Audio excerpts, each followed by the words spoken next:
Hello everyone! It's time for more ZA. Having a lot of variety today, aren't we? This week I should say. We did ZA, then we did some Cobblemon, and now we're back to ZA again. Can you believe it? And we're continuing this hunt. For those who remember, this is the Secret Trevenant. Ooh. We love Secret Trevenant, which isn't here right now because it's daytime. We need to go to nighttime. Boinky boinky, hello light. Also hello Ginger. I didn't actually say hello to you, but hello both of you. It all sounds good to you? Okay, great, thank you. Yeah, it's why the starting soon screen has been on for a lot longer than normal. The sound, for some reason OBS just completely forgot what my default speakers were. So I had to go through all of my settings and try and figure out which one it was, because I've changed how my sound works since then. But fortunately, I think I've chosen the right one. It's very hard to listen back to it without messing up the stream, though. That's the thing. I was worried about having like a repeating audio issue. That is not what is happening. Anyway, enough about that. Look, Trevenant, that doesn't spawn here, except it does. For those who weren't here last time I streamed this, because of a quest that I have active and I have not finished, we only have one, by the way, that's weird. Because of a quest I have active and have not finished, Trevenant spawns in Wild Zone 15. It will stop spawning in Wild Zone 15.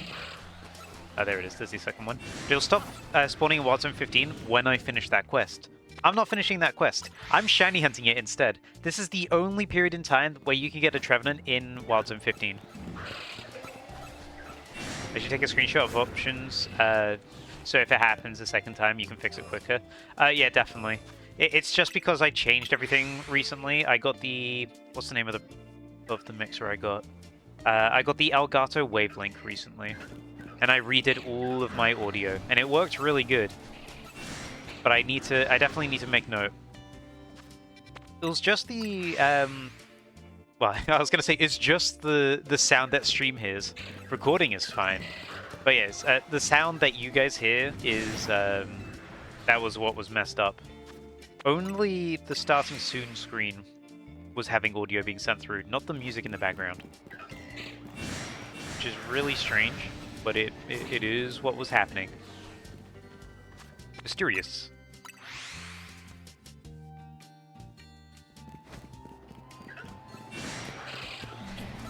Yeah, it is what it is. Anyway, we are continuing our hunt for a white shiny, the Trevenant. We will occasionally be checking in that corner over there in case we get another shiny Pumpkaboo in the corner. And of course, occasional checks with the Fletchling that isn't there right now, that's odd. And the Trubbish and Garbodor, which are over here. None of them are shiny right now. Except for that Fletchling's not spawned back in yet, which is a bit weird. But for now, we're just going to focus on Trevenant. You're a bit naughty and had a bunch of peanut butter Kit Kat Crunchies. Ooh, those sound nice. I've never actually had one of those before. I've not been much of a peanut butter consumer. They're good. Peanut butter's just like... it's just not really something I encountered much. Peanut butter and chocolate are a great combo. Isn't that what Reese's are? I don't know how peanut butter is in America though. I know peanut butter's really popular over there. But I don't know if it's a different recipe, like how chocolate is different in America because they have to change how they store milk. American candies aren't good, IMO. Yeah, I agree. I've tried American candies. I did not like them. But it's because of American health, food health regulations and also storage. They have to store their milk extremely differently because the milk has to go a lot further. And corn syrup, yeah, corn syrup. And candy corn, of course.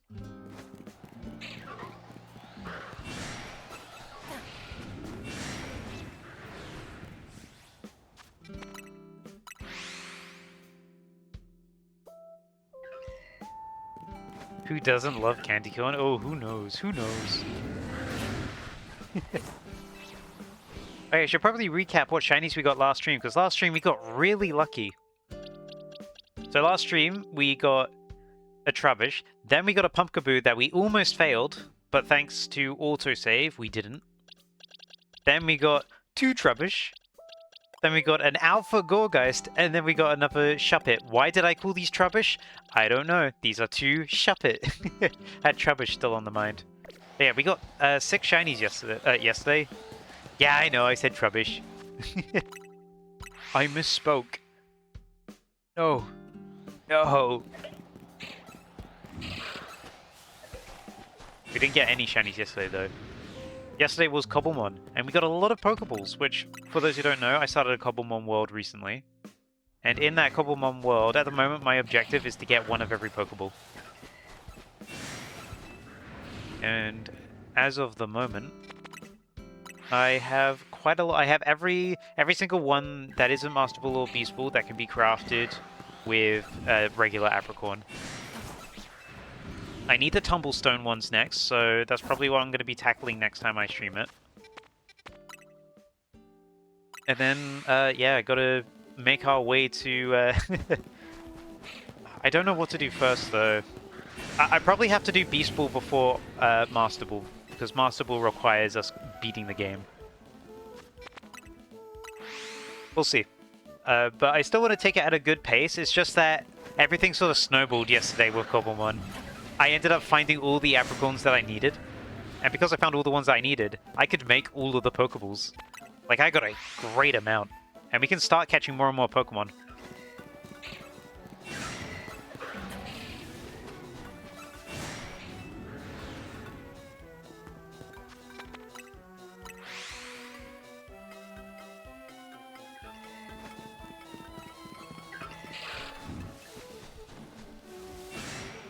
Shiny monkey tree soon. We shall see. I don't know if I'm gonna do the elemental monkeys, to be honest. After seeing what you went through, I know they weren't in the trees, but I mean still. They are sneaky and evil. Oh, you meant the tree by the cafe? Oh, you want me to check them? I haven't checked them for a little bit. Let's check that now, actually. Oh, hey. They're both normal. Yeah, both are normal.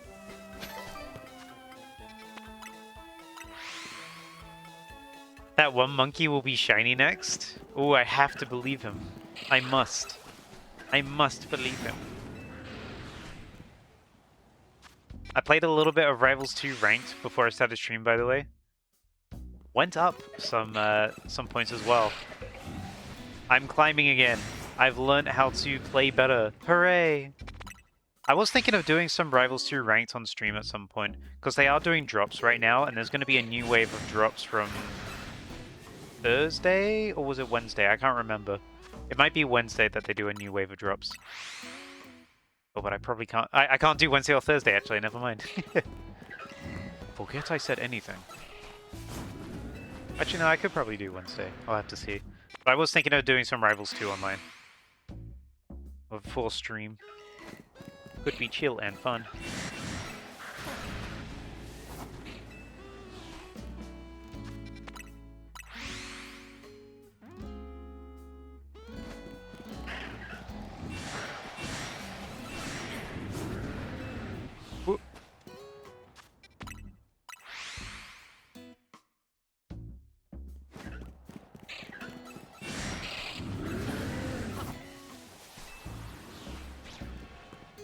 Yeah, we're just gonna be going to the cafe and running through this zone for a little bit.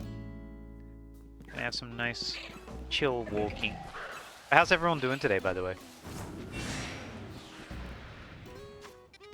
Hopefully your Sundays have been chill. It's been a nice day here. I didn't really have the opportunity to actually go outside to enjoy it. I was visiting a friend, but he wanted to do stuff inside.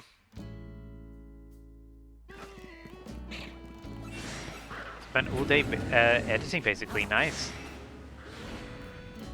In a percentage, how close do you think you are to done with your editing?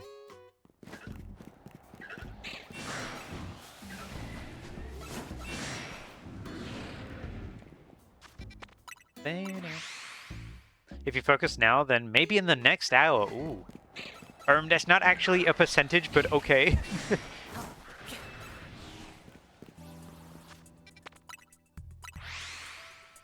Erm. How dare you? 95%.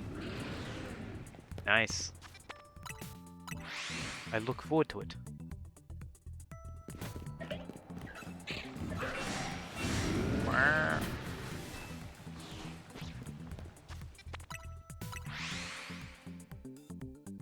Depending on how this stream goes today, I might have a video out tomorrow. I need to check over here, actually. Okay, no, we're good. Good on those. Yeah, depending on if I get this shiny Trevenant today, I could have a shiny Trevenant video out tomorrow. Late tomorrow, though. I'll be editing on it when I can. Oh, look, Fletchling's back. I must have scared it off without realizing.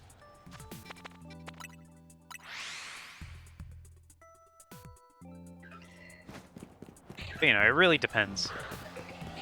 Will it happen? Will it won't happen?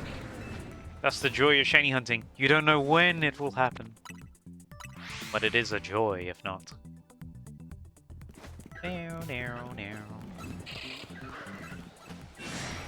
Smoothie.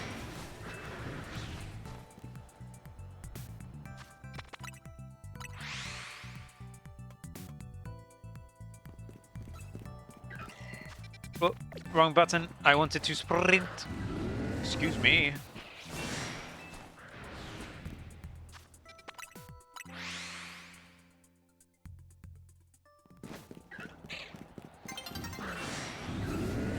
Okay, dawn's approaching. We still got a quarter of the nighttime left. So best make it count, and also make sure we check on the Pumpkaboo again before it's too late. I do not want to risk it once more. No, sir.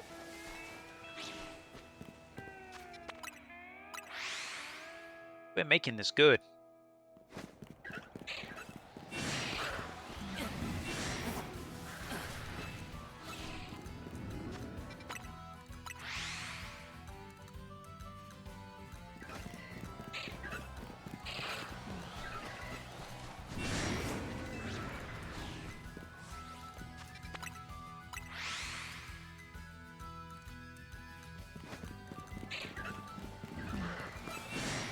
I just gotta perfect the line of going from the cafe to the exit.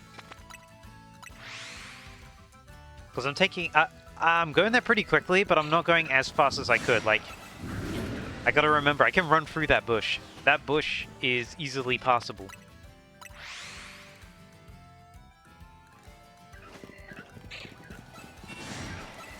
Like, that's all I gotta do.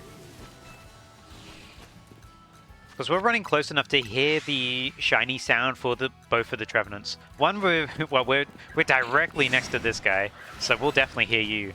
But the other one is just within range, I'm pretty sure.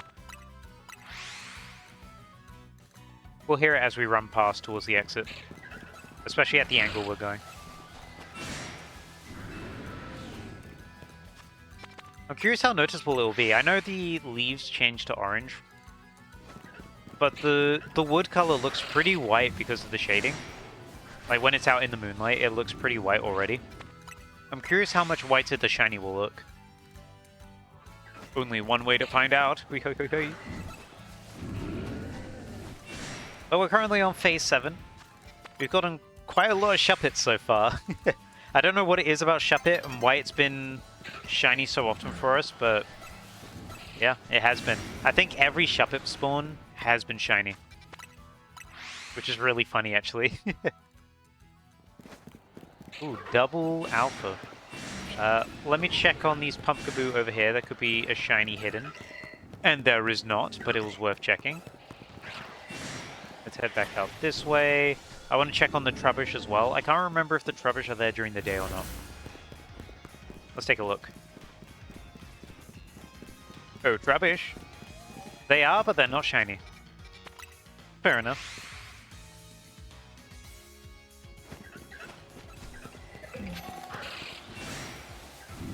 Oh, that was a really bad line.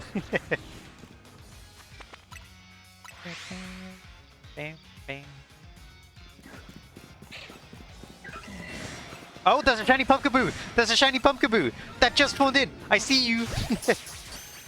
Whoa! Okay, it's a good thing that was actually noticeable. Wow.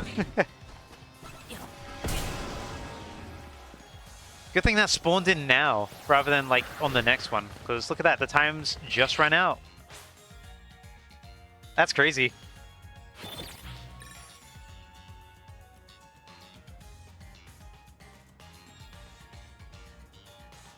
Okay, really, really good thing that we got that.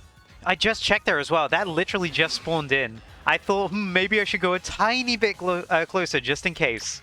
Very glad I did. But we have another Pumpkaboo. I'm curious. Is this going to be a new size? The only sizes I have so far are large. This might be another large though. Let's see. It's another large. I only have large Pumpkaboo. I have no other shiny Pumpkaboo.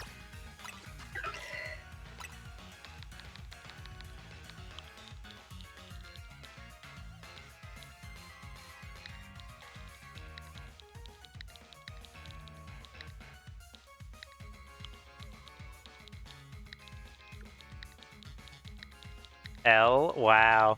I'm gonna call her Large Marge. Welcome, Large Marge. Plumpkaboo. Alright, let's drop off Plumpkin. I forgot I called that Shuppet incident. Alright, let's go back in and let's continue shiny hunting. Go back to nighttime. Man, I'm really glad I saw that. I was kind of thinking at the back of my mind, like, wouldn't it be really funny if a shiny Pumpkaboo spawns in anyway, just after we do that? Like, just after we check, even though, like, there's barely any nighttime left. Lo and behold, it actually happened. Right, let's continue looking for Trevenant. We're on Phase 8 now. Oh, that was a bad line. Phase 8. And we'll see what we get in terms of Trevenant. We've not got anything Burnett yet. And for the most part, the only Pumpkaboo... I think it's been the same Pumpkaboo both times, actually. The one in the back left corner from where we spawn in. It always feels like it's been that one. There's a bunch of other Pumpkaboo spawns that haven't actually spawned in yet.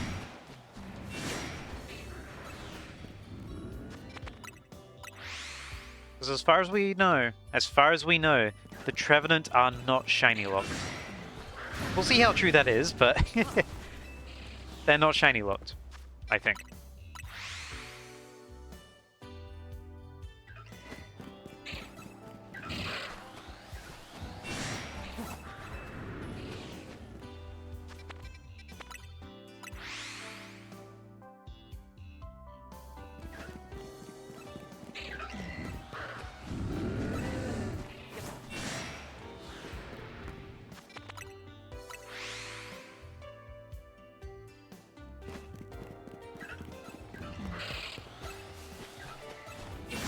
It'll be like the Spike Top incident. The Spike Top incident that hasn't finished yet.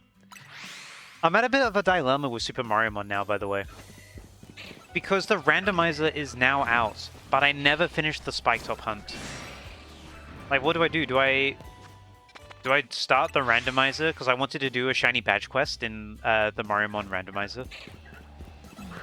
Do I do that, or you think I should forget the Spike Top hunt? Maybe I revisit Spike Top later. But for now, yeah, I can claim it later. This is going to be a new save. But I was thinking it might be worth doing the randomizer.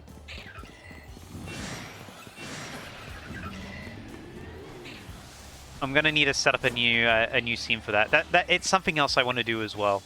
I think it'll be fun. I really like Mario Mon. I think it's a great game. I am a bit sad that I didn't get to make more content about it because of how Spike Top went.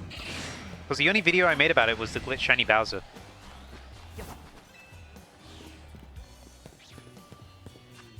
But I think doing the randomizer shiny badge quest will be fun. It'll probably be a one video thing. It'll be a long one video. But I think it'll be a a fun one video. I'll see how I feel about it, but I think at the moment in my mind, it's a one video. It's a one video thing. Oh, stop yelling at me! Because realistically, we're only going to be getting about like 8 or 9 shinies.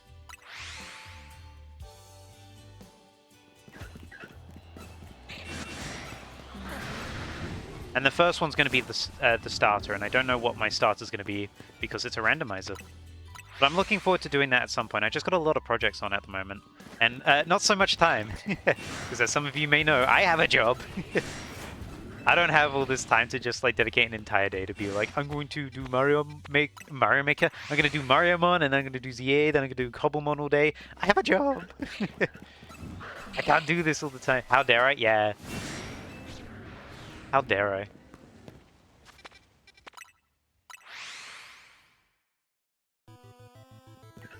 Fortunately, because of how my job works, it does let me have slightly more free time on occasions. Which is why I can sometimes get away with doing longer streams. But it's also why sometimes I'm just not available for an entire week, including weekends.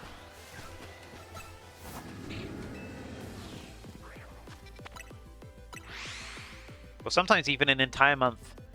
That did happen with January. January I was so busy I could barely do anything, although I did still manage to get like 3 videos out in January, so maybe that's not the best example. That was a lot of one streams turned into videos, though. Because I did the Mega Tatsugiri video, which was one stream that I turned into a video. And I did the Golden Go video, which, again, was one stream turned into a video. Which, to be honest, I could probably try and do a few more of. Like, try and do some more videos that are just, like, entirely one stream. I mean, depending on how this Trevenant hunt goes, it could be, like, a 2-stream video. It's pretty handy how that works, though. Like, sometimes ideas just come out really, really well.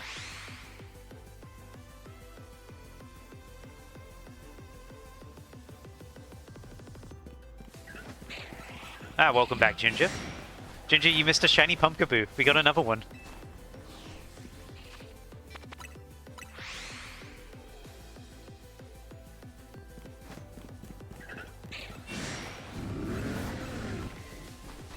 But yeah, there's a... I probably need to think more about like what one-stream ideas I can make into videos.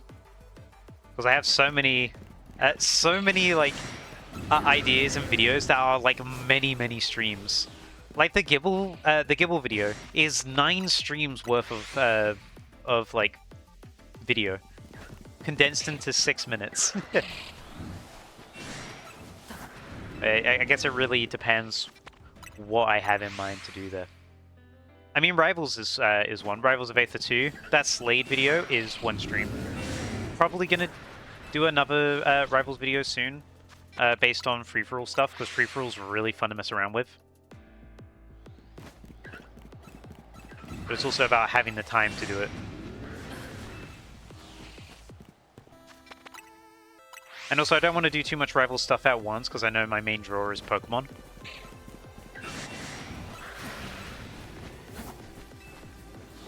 You had a feeling I was going to get another? Yeah. It was funny. It was I was checking the corner back here in case there was a shiny Pumpkaboo. Because, you know, they despawn at night. It's some weird glitch with Pumpkaboo in this game where shiny ones just don't respawn after the day-night cycle.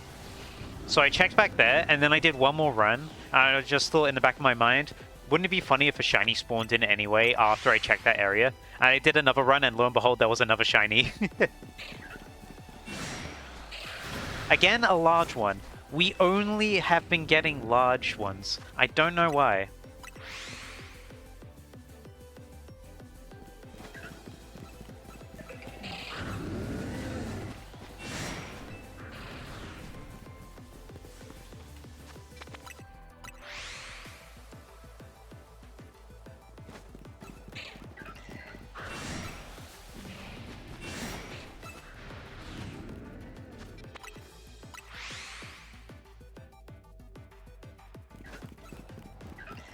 I guess another like sort of one quote-unquote stream into video thing I do is the spore stuff. When I do Spore, I do it in one sitting, and it usually takes around 2 hours to do. And then I gotta edit it. Which is kind of funny, because it's one of the least time-consuming projects that I do. But it's definitely one of the... it's one of the ones that gets the most reach. People really like Spore. Although I have noticed viewer retention on Spore is nowhere near as good as like just regular Pokemon videos. Which is why I like to mishmash between multiple different things. I don't like being a one-trick pony either. Like, it's one thing having Spore, and I like doing Spore, but I don't want to be only doing Spore, you know? As much as people are like, oh, finally, Peak is back. I never wanted to watch your other videos. I'm like, nah, I'm gonna do my own thing. I like having variety. And I'll just sort of post whatever I want to on my channel, really. If it's relevant to what I'm already doing, great. If it's not, great. If I'm having fun and I want to do it, I will. It's why I do Rivals 2 on there. Like, I enjoy doing Rivals videos. And, yeah, you gotta make what you want in the end, exactly. Because at the end of the day, this is a hobby, I do it for fun. And I want to just sort of make stuff that I enjoy making, and that I'd enjoy watching. And at the moment, that is mostly shiny hunts. Mostly shiny hunts mixed in with other stuff. Cobblemon I really wanted to do, and I've been enjoying Cobblemon a lot. Like, yesterday's stream was really cozy. It's just a really, really cozy thing. Which, by the way, I uploaded the VOD this morning. It got, like, 80 views already. Yeah, like, in the span of a few hours, it became one of my most... I think it's my second most popular VOD on the VODs channel. Which is funny. I'm glad people like it, though.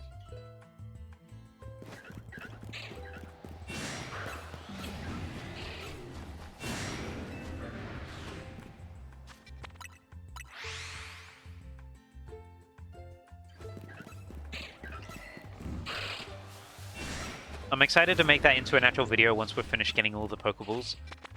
But because we're missing some essential ingredients, and 3 of those essential ingredients are very hard to get, it's going to take a bit.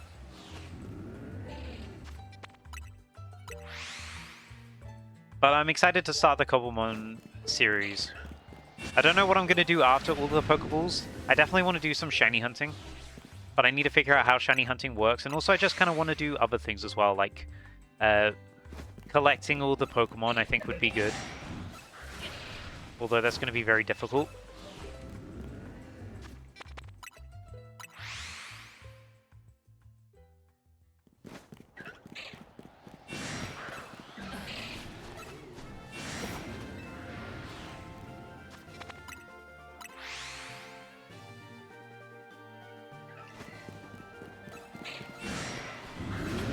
I think another thing I want to do in Cobblemon, though, is that there is a thing called pastures.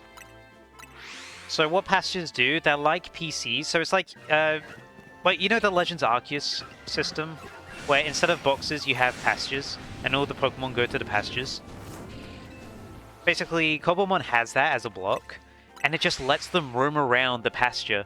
So what I was thinking of doing was having, like, creating areas where all the Pokemon I capture sort of go there and chill.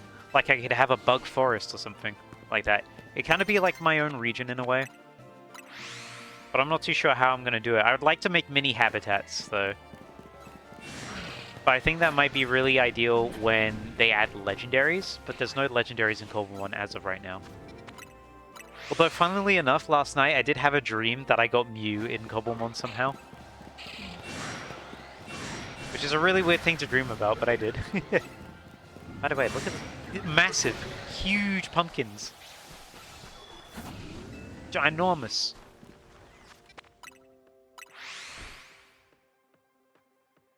Yeah, I'm excited to see what, I guess, the kind of videos I make. I enjoy editing and I enjoy watching my stuff back and learning. And just seeing, like, making notes where I can improve in my editing, where I think, oh, I could have responded to this a bit better. I could have done something with this, or I dropped this too quickly. It's a really fun way to sort of grow as a, I guess, as a creator.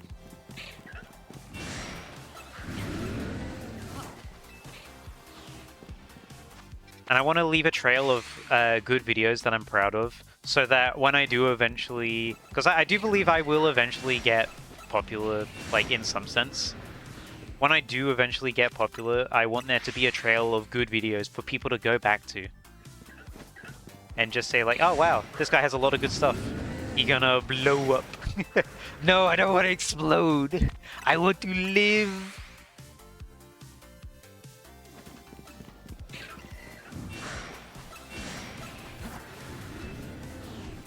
But yeah, I do think eventually it's going to happen. I just gotta stick at it. I gotta keep, well, just keep making good stuff. And eventually something will catch the algorithm, and more people will come over and say hi more often. It's like with Spore. A lot of people come around for Spore because I had a Spore video blow up. I had a few people come for the Pokemon stuff as well because they liked me during Spore. They were like, I'm gonna check out his other stuff. And then they stuck around for the other stuff, which is really nice. I'm just hoping that something Pokemon related does blow up rather than Spore, so that people can be like, oh wow, his Pokemon stuff is good. I'm kind of having that a little bit at the moment with the Basculin video. Shiny Basculin from Scarlet and Violet, that shiny hunting video from almost a year back now has suddenly gotten really popular again. Not to a huge amount, but enough to where it's gotten like an extra 1,000 views in the past week, which is really funny considering it was on 2,000 views to begin with. Actually, no, it's doubled in views, I should say. It's on 4,000 views now. It was on 2,000 views a month ago. So I don't know why it suddenly... But I have suspicions as to why it suddenly blew up. I think it's because of Basculegion's popularity in Champions. I think it's pushed the term Basculin and Basculegion up in yeah, in sort of the algorithm. And people are commenting on it more, which is nice. But I'm glad people are like, they can go back to that video even though it's a year ago, and they can be like, oh wow, this is a good video. And it's a year ago, and I just think about how much my video and content in general have improved since then. I gotta rewatch the Basculin video. I remember roughly what happens, but I don't like, it sort of rose-tinted in my mind. I imagine the editing's gonna be a lot sloppier than what I currently have, though.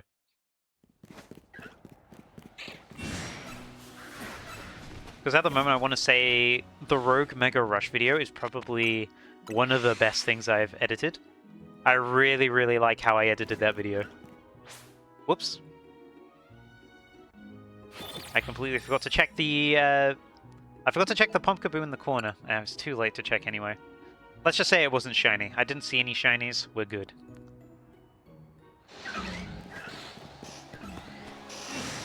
Roly-poly. But also the Rivals 2 Slade video, I think, came out really well. I was a big fan of how I edited that.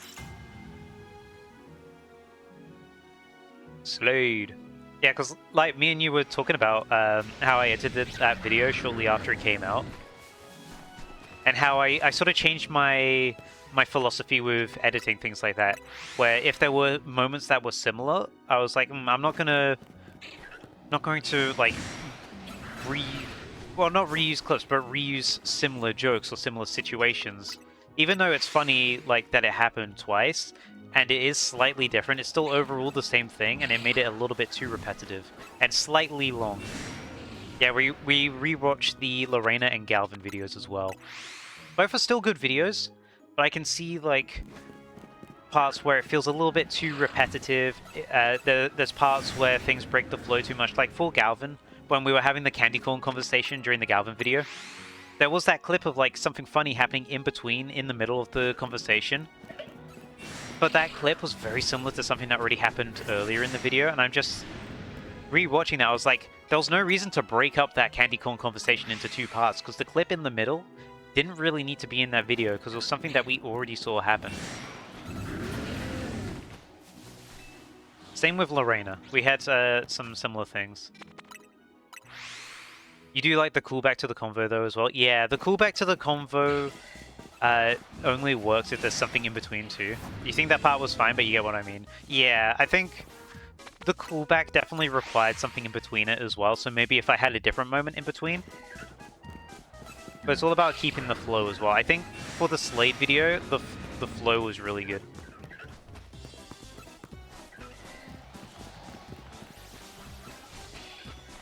For the Rogue Mega Rush video, I also think it was really good. The video was slightly longer than I was expecting it to be, but at the same time, I condensed it as much as I thought would be good. And I purposely didn't redo like any full fights in Rogue Mega Rush. I showed the full fight once. I showed any funny moments that were unique on the retries. But if there wasn't anything unique, I just kind of skipped over it and I put it into that montage. Or I was like, oh lol, I got poisoned and I got paralyzed, lol. I don't think I needed to include that much extra. There were some things I think I dragged out a little bit too long because I was really pushing tying the montage into the music. But overall, I think it worked out well. I think I'm getting a lot more confident as an editor though, as to what I want to do in my videos. And then more objectively looking at them and being like, huh, that works or that doesn't work. Alright, let's check on the elemental monkeys. You are normal. Oh, you're all the way over here. You're too far away. Yeah, not shiny.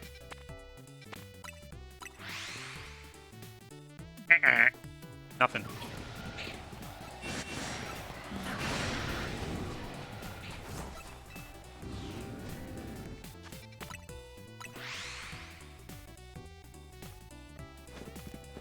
But I am really glad with how well the Rivals to Slade video did. Like, I know it's only, like, compared to my other videos, my Pokemon-related ones, yeah, sure, it's only 2,000 views, where typically, well, with my recent Pokemon stuff, I get around 5,000 views, whereas I used to get, like, 15,000 back when ZA was a little more popular. ZA has really died down, by the way, but regardless, the previous Rivals 2 videos, neither of them broke 800 views. I mean, Lorena was stuck at like 450 for ages. That did not get picked up by the algorithm at all. Neither did Galvin. Galvin got a little bit, but not that much. But man, Slade had a lot of attention on the first day of release, which I'm really glad. It was a fun video, and people in the Rivals Discord do recognize me as like the guy that made the video, which is fun. And I understand it's a very, very niche community compared to Pokemon. I mean, Pokemon is literally one of the... Oh no, it is the largest, like, video game franchise in the world. It's bigger than Mario, which is kind of crazy to think about. So definitely... Oh! Who is it? Who is it? Who is it? Who is it? Who is it? Ah, Pumpkaboo! Yoink! We got another Pumpkaboo. I was hoping that was a Trevenant then, but no worries.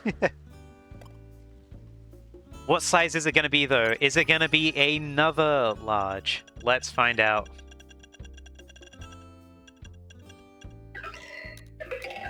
It's another large. I only get larges. Hello, where's the Yumbo? Another large. Boo! Ah! That's the name of this this one. Boo! Ah! Alright, let's drop Incident off into other Shinies 8. There you go. Alright, let's continue hunting. But yeah, definitely need to remember Rivals is so small compared to like anything. It's an indie game. Its community is going to be very small, very tight-knit. People know each other. Pokemon, you could get like 100,000 views on a video, and people would still like never hear of you. You could get 1 million views on a video, and people will still never hear of you. If you get 1 million views on a Rivals video, people will know who you are in the Rivals community. They'll be like, dude, you're the guy that got 1 million views on a Rivals video. I mean, if you get 100,000 views on a Rivals video, people will be like, how'd you do that? It's niche. Whereas Pokemon has, like, infinite scale, it feels like. Even people that think, like, they don't know Pokemon, they at least know what Pikachu is.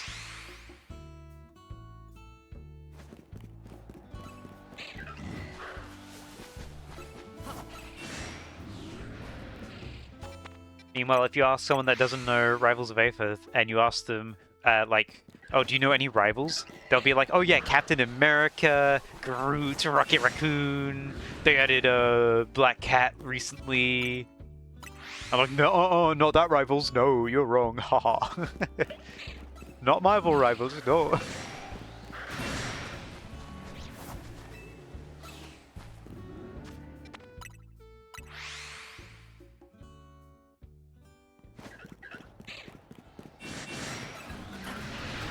Oh, stop yelling at me.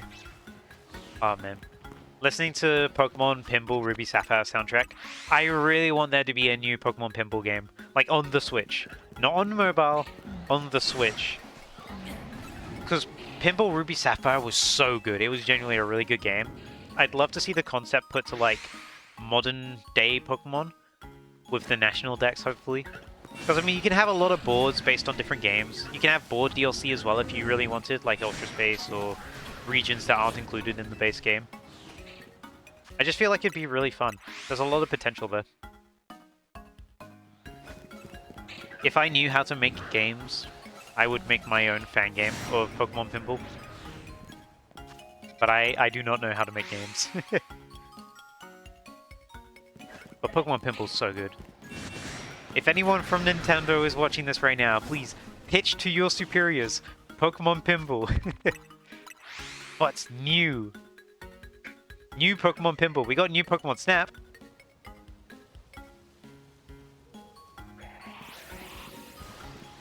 If we get new Pokemon Snap, we can get new Pokemon Pinball. Which, by the way, I still own new Pokemon Snap. Never played it. I bought it before I went on hiatus from stream for a year. With the intention of playing it on stream, and I just never got around to it. Maybe I'll do that at one point when I have a little less planned, because at the moment I have a lot of things planned right now. Even though Pokemon's in sort of it's in a lull at the moment, I have a lot of plans, which I still need to get around to doing. But I have fallen into the trap of doing a lot of long-term projects at once, which I gotta be careful of. I need to do some short-term stuff. It's in a lull. Lull is in L-U-L-L. Not lull as in the Total Biscuit laughing emotes.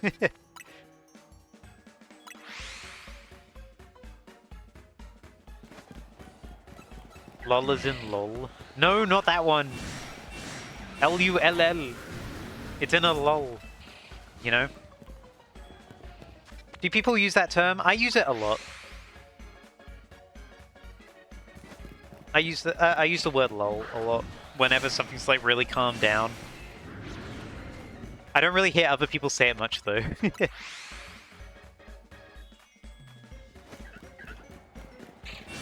Let's check in this corner real quick if there's another shiny Pumpkaboo waiting for us. No. Use it too when you think something is funny. No. Well, that's a lull moment. Is that shiny? No. Shiny? No.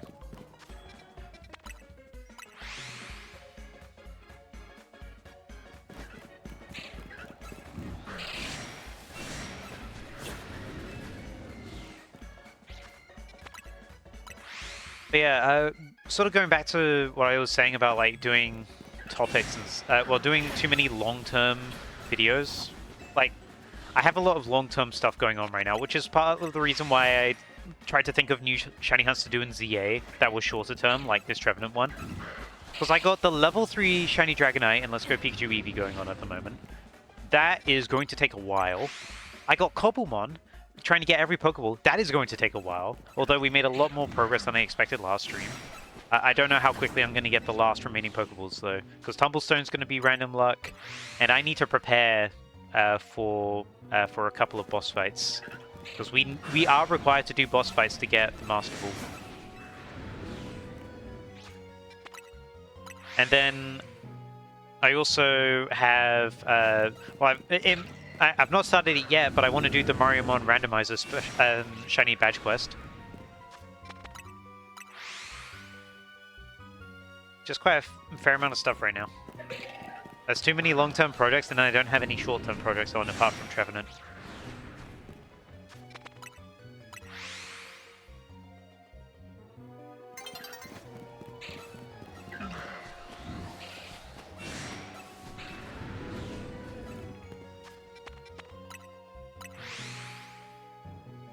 I gotta try and think of more short-term stuff to do, because short-term's also really fun to do as well. Just have like a small silly idea, mess around with it for like a couple hours and make it into a short video. That's usually pretty fun to do, and that's what Mega Tatsugiri was. It was basically, I'm gonna shiny hunt 3 Tatsugiri. They're only available in Mega Dimension, so I mean they're gonna be quick shinies regardless, because that's how Mega Dimension works. I wasn't expecting it to be in one stream, but it was nice that it ended up being one stream anyway. I don't want to do Tomodachi Life content though. Tomodachi Life, I enjoyed Tomodachi Life. I haven't gotten the new game yet. I do intend on getting the new game. But with games like that, Procopia made me realize it's not really my kind of stream game. Oh yeah, and I also have Champions I want to do, but I don't think I'm going to make any videos on Champions. It'll be fun to do on stream occasionally, and I still need to actually do that Mega Goluk team that I was talking about. But who knows? Not me.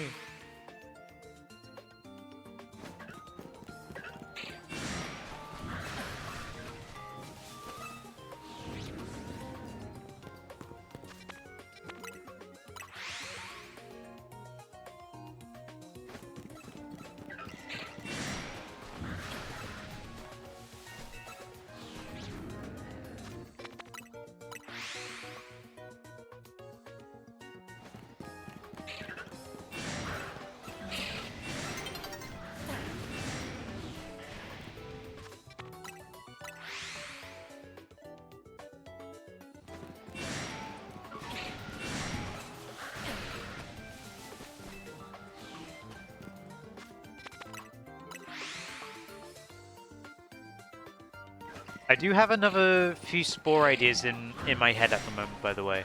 I do need to get around to doing it at some point. Maybe sometime this upcoming week, I might have time to record a Spore video, actually. Because there is one that I want to do pretty soon, which I could upload either this week or next week. It depends when I get it recorded, to be honest. But I got a few Spore ideas. One of them, not the next one I'm going to do, but probably the one in the future, or one after, is one that I did try to do before my hiatus, and I ended up losing the footage of it. So I'm going to be redoing it. I didn't get too far in, though. So it's, you know, I'm not going to lose too much, but I honestly can't remember what I did for them anyway, so we will see.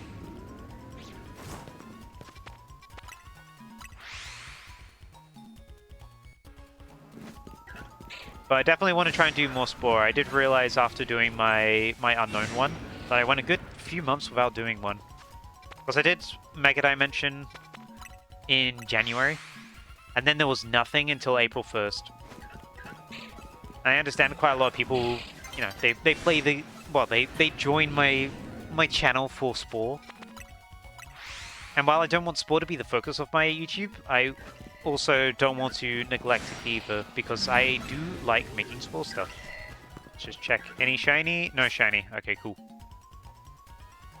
The Spore is very fun to do.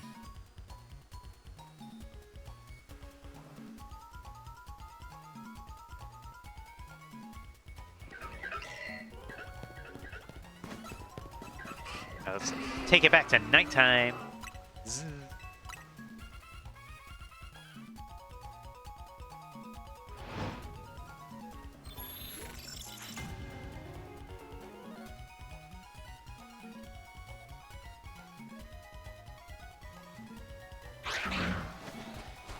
Oh, I can just teleport. None of them noticed me somehow, even though I made as much noise as possible.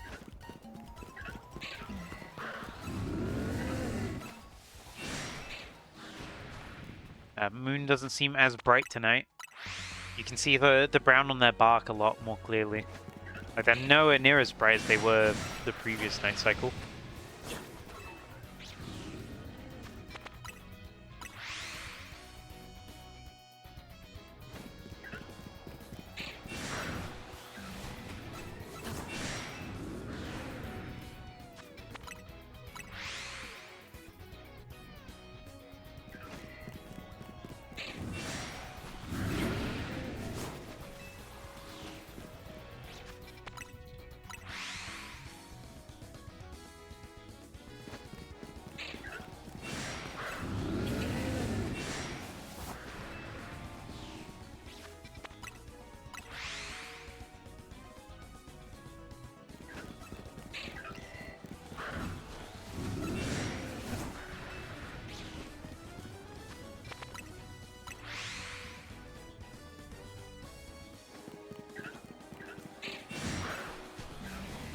Whoop.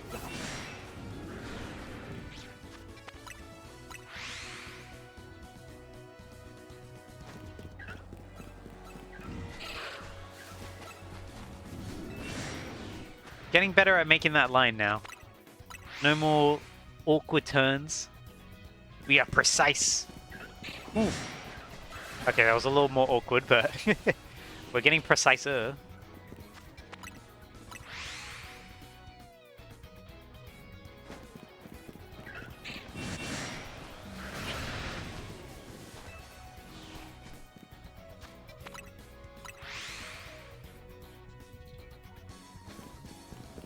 I wish the map gave you an option to hide the distortions though.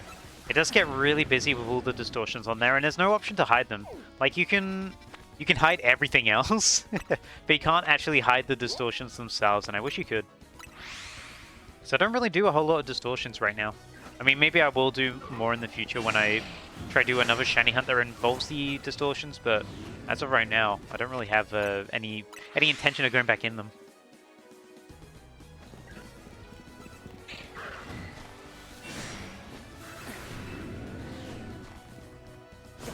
Oh.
Oh, someone tried to grow trees on me.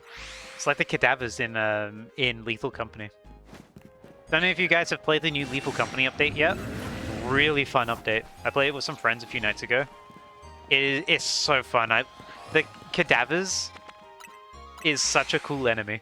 For those who know, really, really cool enemy. There's like 3 new enemies in the new update. I've only seen 2 of them. No, I've only seen... Oh no, I've seen one of them in game. I know what they all are now though, but I've seen what they are. And then they've re-added one that was removed, which is cool. Anything there? No.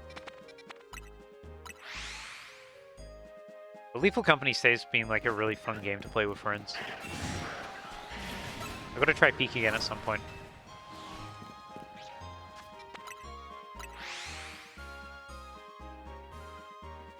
Peak I've not played for a while, and that game has changed a lot since I last played it.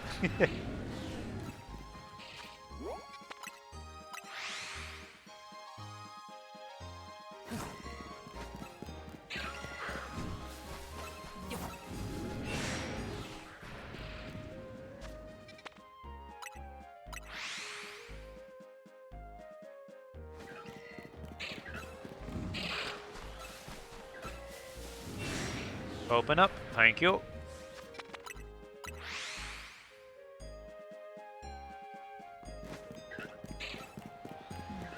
Oh, that was a bit of an awkward turn. I gotta be careful? I gotta be better. Not careful. Why am I checking on the Trubbish again? I already know they're not shiny. I mean, it could be shiny now, but it's very unlikely.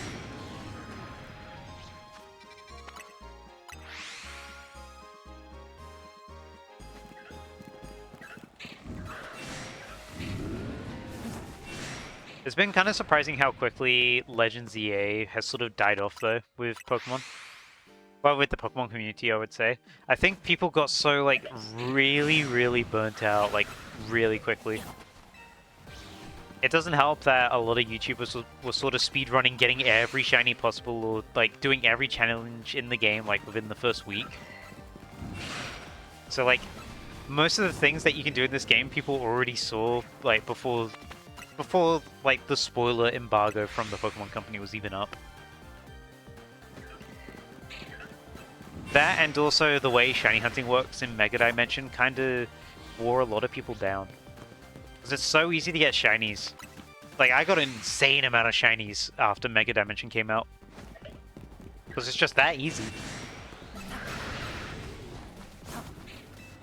And also, I guess because there's less Pokemon in this game, there's not as much to do. I had too many shinies. Sigh, no skill needed. Where's my skill-based shiny matchmaking? Get a Payapa Berry.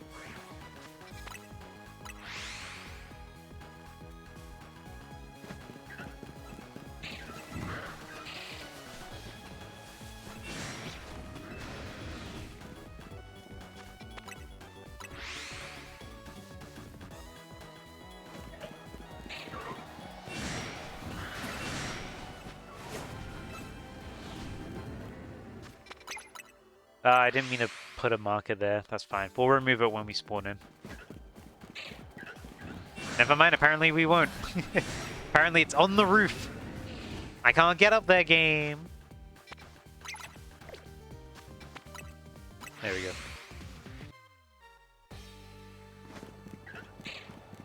Coming through. Bait, bait.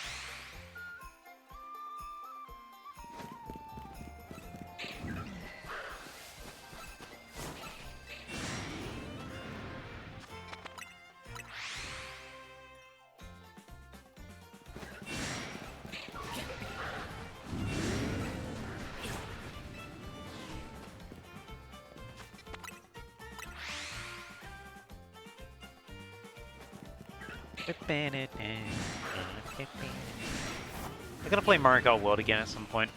I really like the soundtrack in that game.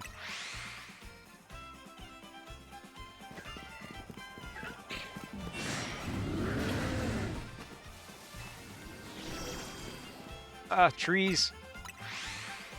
They're planting trees on me. Stop.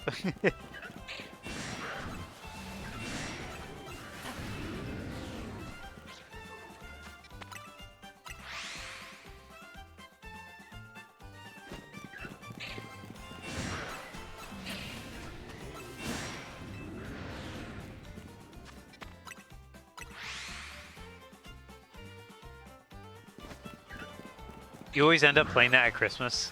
Mario Kart, yeah. I play that a lot. Like when when the family's all together. It's a fun game to just chill out with your family with. That and Mario Party.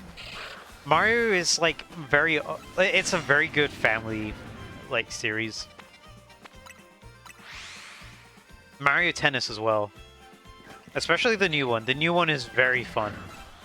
I don't own it, but I have a friend who owns it, and I've played it a lot at theirs. And it's such a fun game. I really like the different racket power-ups that you can choose from. It makes the game really fun and chaotic. If I ever see that game for like on sale, I'll probably grab it for myself. Ooh, got some Spyro 1 music. Yes, sir! I love Spyro 1 so much. Genuinely, I still think about Spyro 1, like, pretty frequently. First game I ever played, but also, like, the atmosphere in that game, the different worlds. Yeah, I think it really, really shaped me as a person. Which I know is it's very cliche to say that, but I really do think that game shaped me as a person when it comes to, like, fantasy elements. But also, I love the game design. Are you shiny? No, okay. But I really love the game design. I love how open the areas are, and I like how the lack of storytelling tells story. Like, every world feels unique. The fact that every level you go into has a unique soundtrack, it just tells you about the area's personality. It's a fantastic game. I love the visuals. The colors as well. If you ever want to look at something ridiculously pretty, just look up Spyro the Dragon 1 skyboxes. The skyboxes in the original PS1 Spyro the Dragon are some of the prettiest things you'll see. Like, phenomenal skyboxes. They use really good colors, and I'm really sad that they toned it down during the remakes. Because for the Ignited Trilogy, they made some color changes. Some became more vibrant, but then some became toned down a little bit, and the skyboxes really got toned down. And I'm just thinking about Spyro 1 now. It's just, it's such a fun game. I really, really like it. I gotta replay it at some point. Like, not the remake. I have the remake. I can play the remake whenever I want to. But I want to replay the original. Just like the colors and everything. The low poly models as well. Everything about it is just such a really, really nice vibe. It puts me right at home. That is a large pumpkaboo.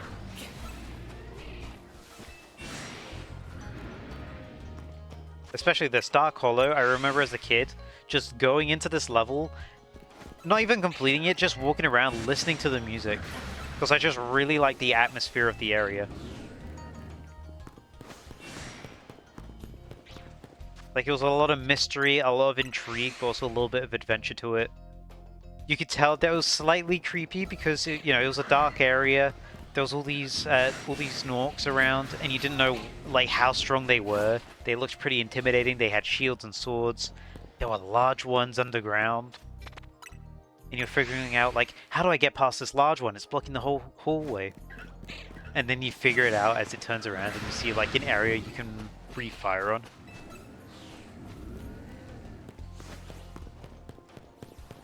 I just really like that game. If I was to play it again, though, if I was to play it on stream, it would be to, like, casually complete it 120%. Because I do know how to complete it 120%. It's difficult to do, but I know how to do it. Any shiny? No shiny.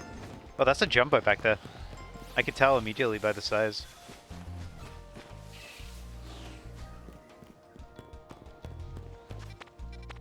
I could probably talk ages about, like, Spyro 1 and how much I like that game. I did play Spyro 2 when I was around 14. I ended up finding a copy of it secondhand that I bought. I enjoyed that game, but I didn't enjoy it as much because it was a lot more forceful on the story. And for Spyro 1, I preferred there being less story. I liked the level structure being a lot less linear. It became a lot more linear in Spyro 2. And I didn't really like that as much. And that kind of stayed for Spyro 3 as well, although Spyro 3 was a lot more of the middle ground. But overall, I think just the simplicity of Spyro 1 is what makes it my favorite.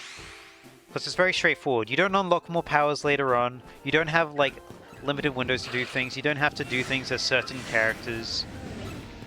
You're just, like, you're the same the whole time, but you're learning as you go through the game. Like, oh, the game's now teaching you that you can always have done this. It's like you always had the ability, but now you're being taught how to use that ability, and I just love that about the game. I do really like classic PS1 games. I mean, it's the era of games I grew up with. I mean, I'm gonna have a soft spot for it, of course. Nostalgia and all that. But I just like, whenever I think about everything Spyro 1 related, it's just like, it just hits me right there at my core.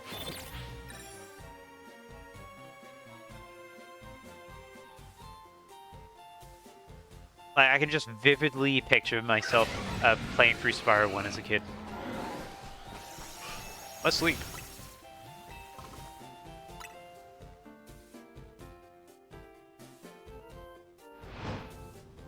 It was also, well, it was one of the first games I ever beat as a kid. Because when I was a kid, I was really bad at beating games. But I beat Toy Story 2 on the PS1. Again, another game that I really, really loved. Great collectathon. But Spyro 1, I also beat, which was really satisfying to me.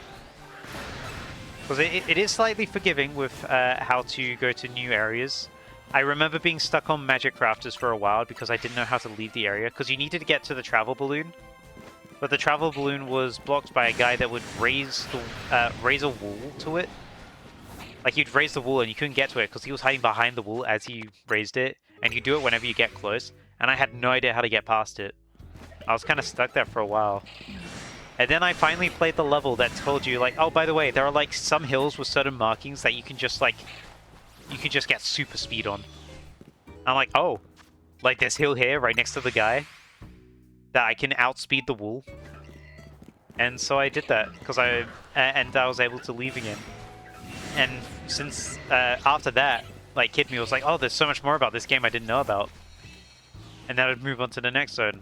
And then I'd move on to the next zone. It would take me ages because I was a kid. I'd take my time with the game. I'd re-explore zones I'd already have, like, completed 100% just because I liked going around them. Like, every world in that game I appreciated for its, like, just for what it was. Like, the amount of times I went into Town Square in Artisans, I didn't need to go back there. I completed that level fully really early on. But I just really liked the vibe of it.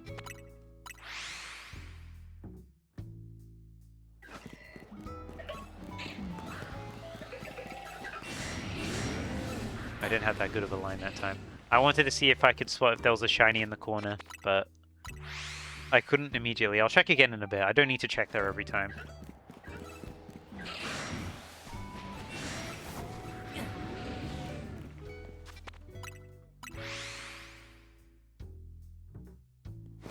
I also find it really funny with Spyro 1 on the PS1. They changed it in the remake, but there's just one level, like, it's one of the last levels in the game. But the Norks just suddenly have, like, automated guns. They have, like, assault rifles and shotguns, and it's really, really funny that they just suddenly have guns. I can understand why they changed it for the remake, because, you know, guns viewed very differently now. But I just really like how crazy it is, how you go through this game, they have, like, swords, they have magic, and one of the last lines of defense that they have, they just have guns and grenades.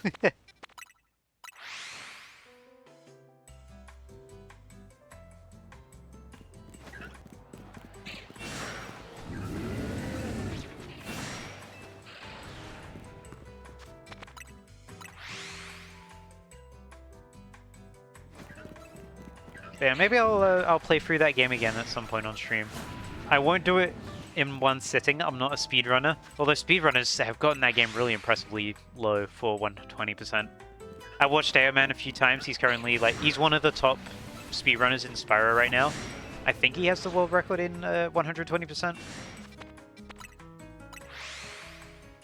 But sometimes I watch their runs. Really, really, like, really fun to watch Spyro 120%. It's a great speedrun game. Even any percent's a great speedrun game.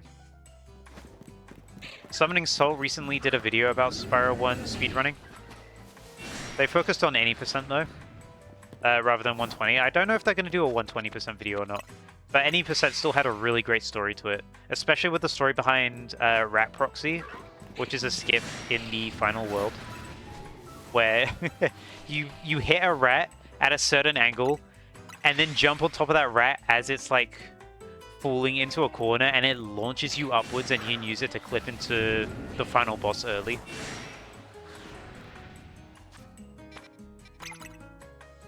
Alright, let's get rid of that. That's going to bother me. There we go. It's always fun watching speedruns. I gotta watch more speedruns, to be honest. Because there's a lot of games where I think... I look at them and I'm like, I wonder how that game is like as a speedrun. But I don't really watch the speedrun. Like, Super Mario Bros. Wonder. I always think, like, I always wonder. I always think about, like, ooh, how good of a speed game is Mario Bros. Wonder? And I kind of realize I never really have watched a Mario Wonder speedrun before. And I probably should, because it's a really fun game. Same for Donkey Kong Bonanza. Donkey Kong Bonanza is it's a shame that YouTubers kind of like, they didn't do much with Bonanza in the end, because it's a fantastic game. But the speedrun, I remember during the first week, the speedrun for Donkey Kong Bonanza had so much to it. And it looked like there was so much more to come from it as well. But I haven't followed up on it at all. But man, Bonanza was a really good game.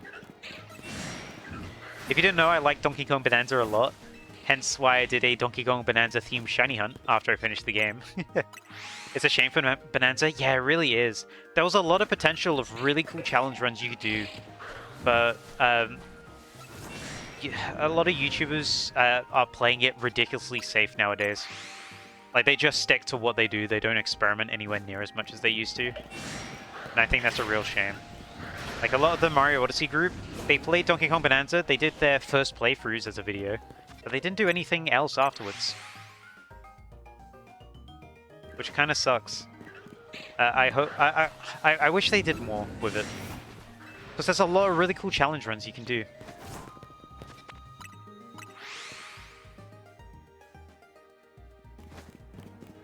Now, obviously, there's the downside of it being a Switch 2 game, so you can't mod it to do modded challenges.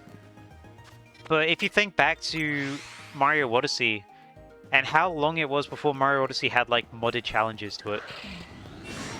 People were doing a lot of creative stuff in Odyssey. And they were playing that game for ages. Yeah, that's what I want to try and be like. I want to try and be a trendsetter, not a trend sleeper. I want to... That's why, like, we talked about this quite a few times. It's why I don't want to make a second channel for, like, side content.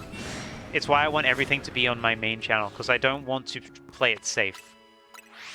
I want to experiment. I want the whole of my audience to have access to the videos I make. Obviously, there's going to be the difference with the VODs channel. The VODs channel is different, because that is literally just VODs of my live stream. But I don't want to have two edited video channels, if that makes sense. I'd much rather have everything in one place. Introduce more people to different things. If they subscribe to me for one thing, great. You can also check me out for this other thing on the same channel.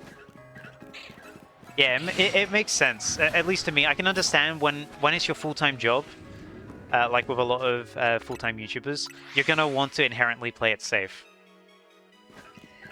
Yeah, exactly. I want more people to come for me, just for me, rather than just the game. Because a lot of people fall into the trap of just playing... They sort of pigeonhole themselves into one game.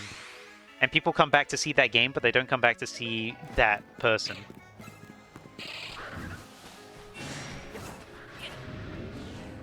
And I know I do a lot of Pokemon stuff. It's because I like doing Pokemon. I am a bit cautious that I am accidentally pigeonholing myself a little bit by doing a lot of Pokemon. I don't want to pigeonhole myself doing that. Which is why I did Rivals 2. And it's why I'm doing Cobblemon, which again is still Pokemon related. But it's still a different game. It's Minecraft at its core. Just with Pokemon added to it.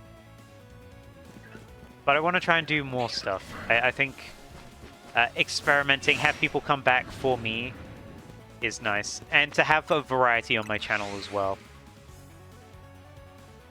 It reminds me a bit of TV channels. You know, TV channels, back when they were like the up-and-coming thing, they would experiment a lot. They'd put on different things. They'd like, oh, you like this? This is a completely different genre to what's happening next. But if you like this, maybe stick around, because the same channel that has this also has this. Again, different genre, different mood, but worth trying. But then you look at TV channels nowadays, and all the TV executives are really, they're really stupid. I'm just going to be blunt and say that. TV executives are really stupid. And they're like, huh, this number does well. Let's have more of this. This show got really popular in its 4th season. Let's have this show that's in the exact same mood, and let's give it 10 episodes to prove itself and see if it surpasses one of the most popular TV shows of all time. And if it doesn't, we'll cancel it. Like, no. You're dumb. Don't do that. Part of the reason why TV's dying. But yeah, the people aren't introducing audiences to new things. They're saying, if you like this, you'll like this thing that is of the same nature. Whereas I think it's more beneficial for the audience to have a wider variety of things to look at. Introduce them to new topics. I didn't know anything about Rivals of Aether until AlphaRad made a video about it one day. Like, if I was to only watch things for Smash, I would only watch his Smash videos. Yeah, I did not know you at the time, Light. I've played Rivals of Aether longer than I have known you.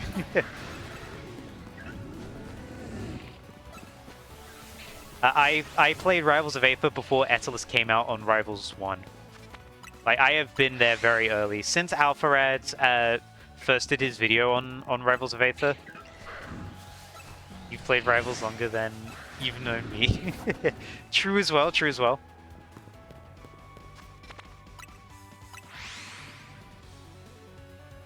But I've played Rivals for a long time, but watching that video because I watched AlphaRad, because I liked AlphaRad. I found him through Smash. I liked his Smash videos, and then I liked him as a YouTuber. And then he uploaded a Rivals video. Now, if it was modern day YouTube, YouTube would not be recommending me this because, oh, even though this is a YouTuber you watched, this is not a topic that you watched, so we're not going to let you experiment and we're going to hide this video in your recommended. But YouTube didn't do that at the time. So I watched the video, and I was really intrigued by the game, and I wanted to play it.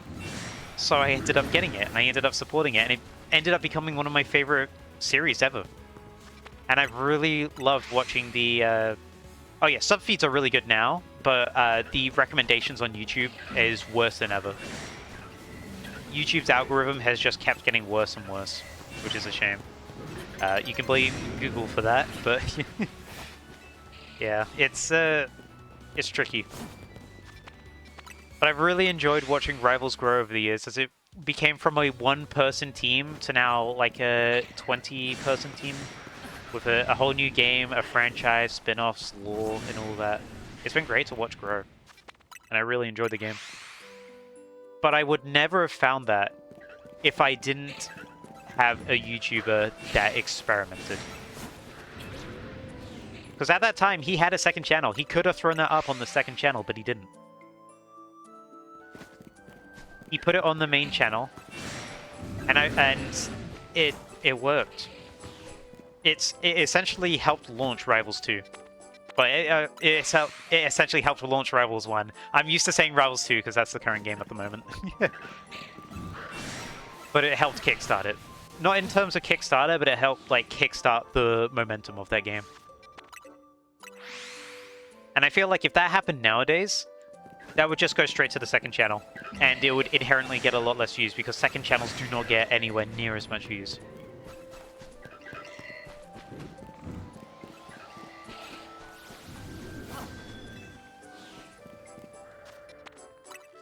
That's the thing you don't get. Maybe because you're no longer in the sphere where I'm friends with big content creator people.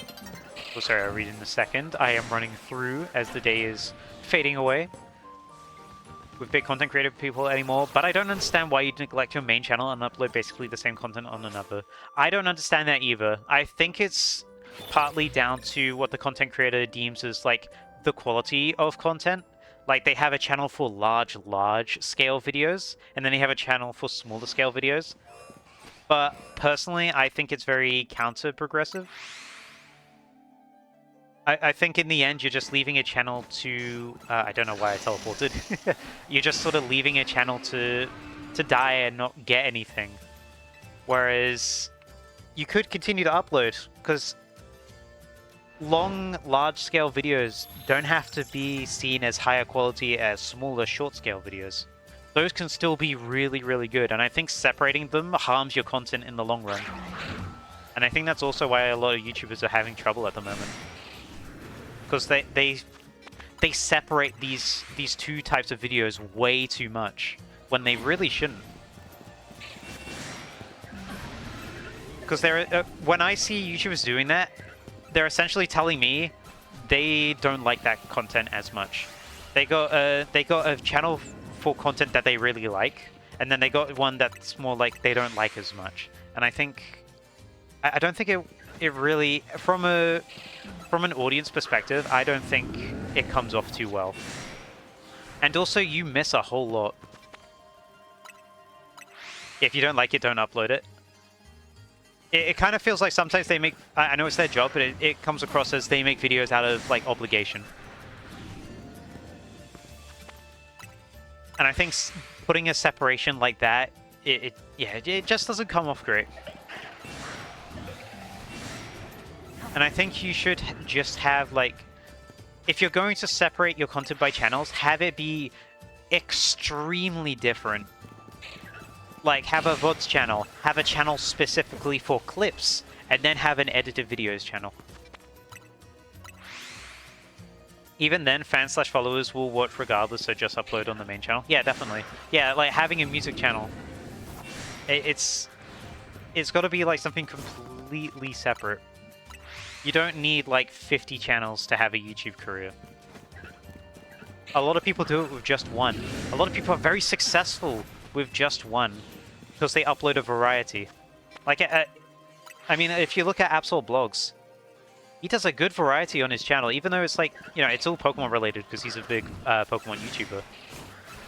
But it's like, it's really great to see he does a variety of long-form content, very highly edited, very large scale, and then he also does small-scale content on the same channel. And it doesn't, like, it doesn't feel like he's putting down the small-scale content, because he's uploading it alongside the large-scale ones. Oh, you're listening to... I'm talking about Absol Blogs. I'm not talking about you. But I'm just saying, like, it's great having that content. It's nice having a YouTuber put their short-scale and long-scale videos together on the same platform. It just comes across as like a YouTuber who's proud of the videos that they make. Rather than separating it as like, oh, this is my long-form video channel, this is my short-form video channel. They don't need to be separated like that. It's like how with TV shows, sometimes you have half-an-hour episodes, sometimes they have 1-hour episodes, and you're like, ooh, a special 1-hour episode? I'm gonna watch the 1-hour episode because this is special. People see it like that. You don't need to separate it as like two completely different things. Yeah, though you're burned out of PokeTuber currently. He's a very good content creator. He is very good. But yeah, I can understand the PokeTuber burnout. I think a lot of people are going through that right now after Legends EA. I haven't been watching that much Pokemon YouTubers though.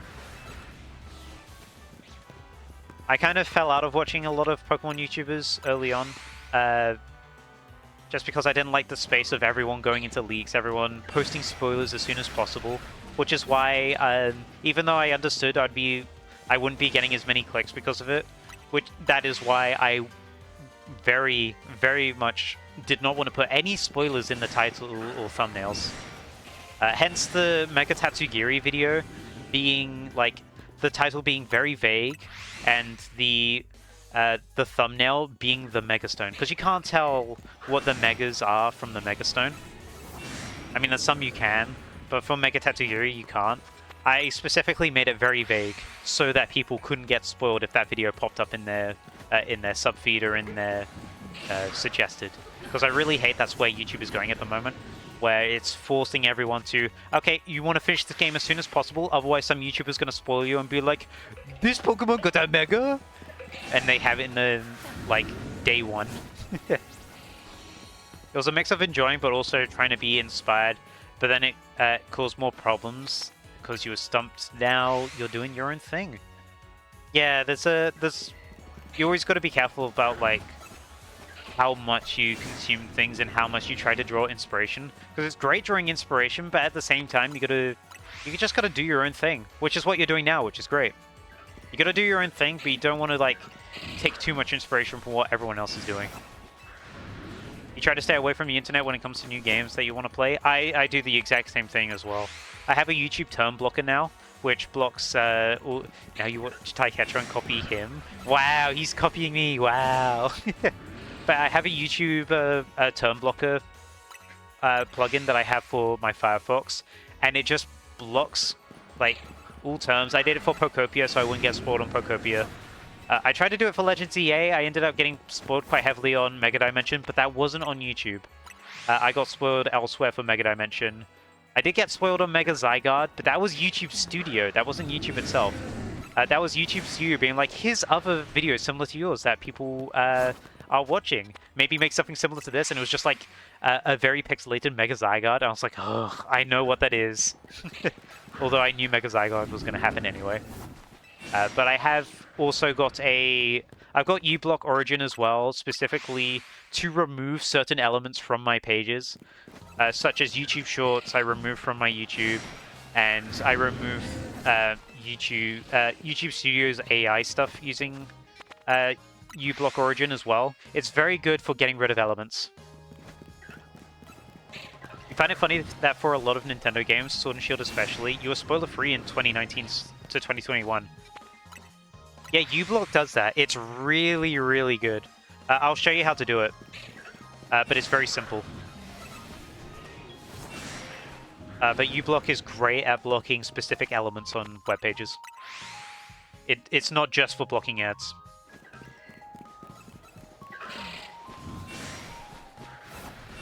But yeah, I was the same thing for Sword and Shield. I was very unspoiled. I had a friend at the time, though, that sent me a Sword and Shield spoiler. Like, haha, look how bad the game was. And then they were like, oh, yeah, you're trying to stay spoiler-free, sorry. And I was really pissed off at them for that.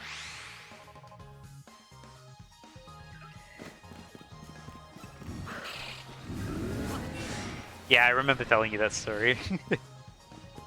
Oh yeah, one day you got TikTok and other socials and that ruined it. Yeah, I don't stick to shorts anymore. I really hate short form content. I think it's just bad for the brain. I think it's really lazy content. And also people do whatever they can to get your attention within the first 1 second because it's ruining attention spans. And that includes giving you the biggest spoiler possible, like day -10 before a game comes out. Like, I remember you telling me about Blood Moon Ursaluna.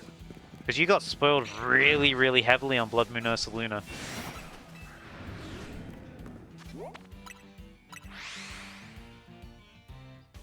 And I had no idea Blood Moon was going to happen. I remember I did get spoiled on Mega Frostlass, and I forgot about Mega Frostlass, and then I remembered about it. Mega Frostlass was my Blood Moon Ursaluna to yours. But I got spoiled about that on Twitter. Yeah, no, I appreciate that you didn't bring it up to me. You brought it up to me after I knew about it when I found it in-game. Ironically enough, though, Scarlet and Violet spoiled me on Blood Moon Ursaluna. Because very stupidly, I don't know why they do this, but in the decks, they give you a... they give you like a very... They give you a silhouette of the Pokemon adjacent, like, in the decks. And it makes no sense why they do that, because A, it spoils paradoxes, and B, it spoils secrets like Blood Moon Ursaluna. Fortunately, I'm very stupid, and I didn't put 2 and 2 together that Ursaluna was standing on its hind legs rather than on all fours. So I was like, oh yeah, Ursaluna. I wonder why Ursaluna's in this game. And I just didn't think that it was going to be a new form until it showed up. Scarlet and Violet spawned you on Paradoxes. Fortunately, I didn't look at it until after I went into Area 0. That's when I realized I could look at stuff like that. And then that's when I got spoiled on Iron forms. Oh, Scarlet and Violet books. Ah, gotcha.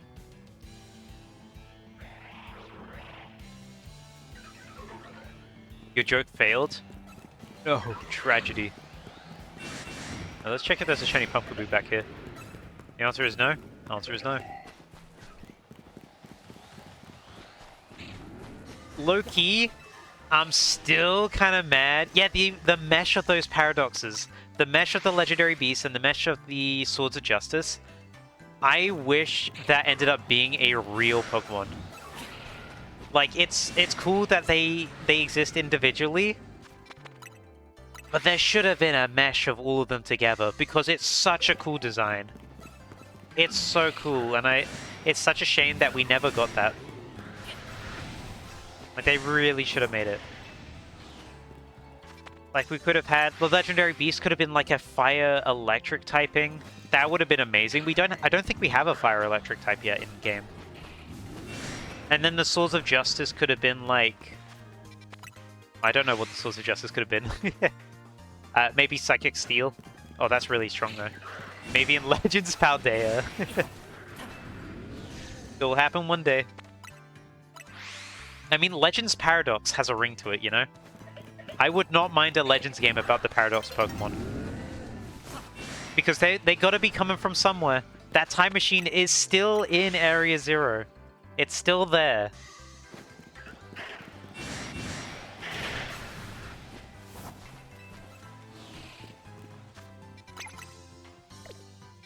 Maybe I should make a video about that one day. You know how I made a Legends Necrozma video a while back about how I wanted a Legends Necrozma? I could make one about Legends Paradox. Interestingly enough, You Are a Hard, Legends Are a Past games to fill in the gaps, but ZA made it a nice sequel. Yeah, Legends, I mean, inherently, the name Legends makes you think of the past, because that's what Legends are. Legends are like stories from the past, you know? But with Legends Necrozma, I did have it as like... It was sort of like based in the present. Where I wanted it to be... you were a part of the Ultra Recon Squad, and you're dealing with Ultra Necrozma doing stuff. And all the Ultra Beasts. And it would be an opportunity to introduce new Ultra Beasts. If Pokemon keeps giving Legends games, I will keep buying them. Oh, absolutely. Legends... I don't think Legends is going anywhere. Like, yeah, I don't think it's going away. Legends Arceus and Legends EA has proven that people really like the shakeups to formula. Even despite its shortcomings for ZA and Arceus, especially ZA. ZA had quite a lot of shortcomings. But it's still pretty good. And people really like the game. I had a lot of fun with it.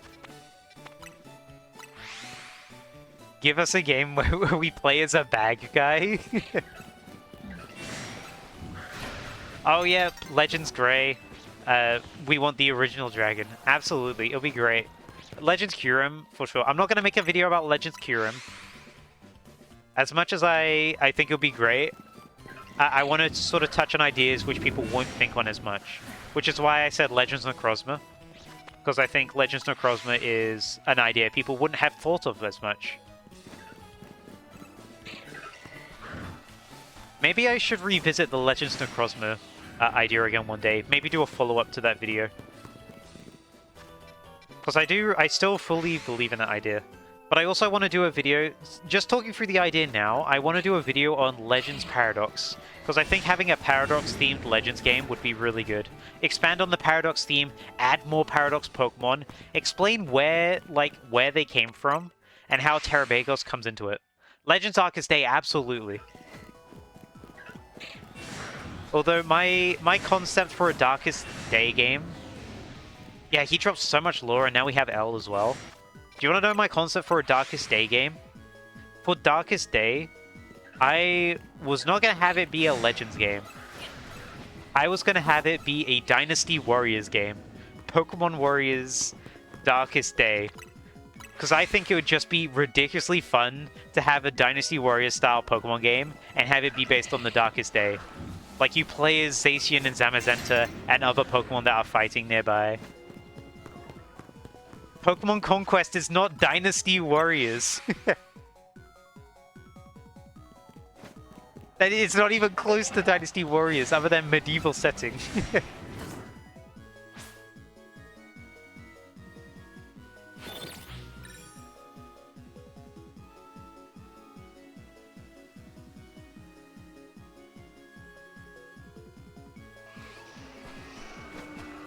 It's like Fire Emblem, and Fire Emblem had a Warriors game.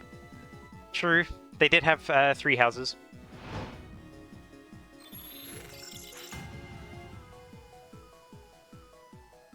I still need to get around to playing Age of Imprisonment. What do you mean, question mark? There was a 3 houses Warriors game.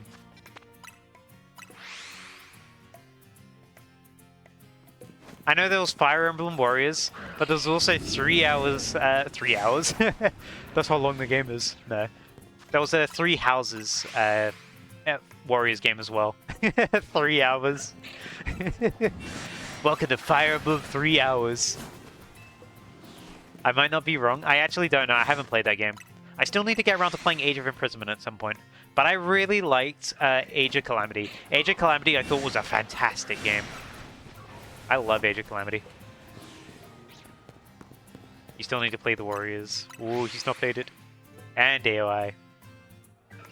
I also need to revisit the... When I was a lot younger, like... Well, a lot younger, during the pandemic, so basically 6 years ago, I came up with the idea of a Mario Warriors game, and I have completely lost the document. I need to find the document again, but I had a lot of fun thinking about like how to make stuff like that, because I think the Warriors games are super fun, and I like it when they're cheesy. I don't want them to be like, oh, here's the optimal path on how to do this and all that. Make it cheesy, make it fun. Have characters with stupid gimmicks. People underestimate how fun it is to have a game where you have just like a character with a really stupid gimmick that forces you to play in such a weird way. It's so fun having a character like that. Like, when I was with my friend earlier today, we were playing the Mario Wonder DLC. There's a side mode where you, it's a 2-player mode only, where there's a unique character, which is Captain Toad and... I forget the name of the bird, but there's a bird. Player 1 controls Captain Toad, Player 2 plays as the bird that sits on his head, and basically it's a character you can choose like through most of the levels to play through. And for that character, Player 1 can only walk, and Player 2 can only jump. And you are basically controlling the same character. And I think it's such an amazing idea to have characters that force you to play so differently, so out there, that you, like, it's like inherently a challenge run. I wish it was like a full-on character for every level. It is a side mode for only specific levels. But I think it's a brilliant idea. And I really need more games to do that. It's not the evil bird from Treasure Tracker. It's a yellow bird. It's small. I think it's like a floppy, something like that. Also, welcome, Bobby. Why is he secret? Why is the Trevenant secret? So the Trevenant, this spawn is not meant to happen. Wild Zone 15 does not have Trevenant normally. But, as you can see, it doesn't have it there. But with specifically a certain side mission, here it is, 105, if you have this mission active, it spawns in Wild Zone 15, but only when you have this mission active. If you haven't started it, Trevenant doesn't spawn. If you've completed it, Trevenant doesn't spawn. This is the one time to get it. It'd be funny if it was shiny logged. It would be really funny if it was. We'll see. As far as we can tell, it isn't. And we're not far enough into the hunt where I'm, like, doubting or anything at the moment. Illegal stowaway. Question off the dome. What song would be good for a Hex maniac, but not too scary? Pokémon Tournament. There's a I think it's called like Event Spooky. It's spooky, but it's fun. Try and find that song. It's like a spooky event for Pokémon Tournament. It's like a silly Halloween song. But it might be a little too fast-paced for what you're looking for. Not Haunted House. It's literally called like Event Spooky. Haunted House is worth trying as well, though, if you like it. But Pokémon has a good amount of tracks that are spooky but are upbeat and not scary. You've always used a scary song at the start. Fair enough. Oh yeah, Light changed his name. He's no longer Jetstream Light. He's now Light Ontos. Yeah, Pokémon music is so good. Season of the Witch. Witch. Any shiny back here? No. Yeah, Pokémon Tournament music is really good. Yeah, people kept calling you Jetstream. And it's a long name. Light Ontos rolls off the tongue pretty easily. Alexa, play Rhiannon by Fleetwood Mac.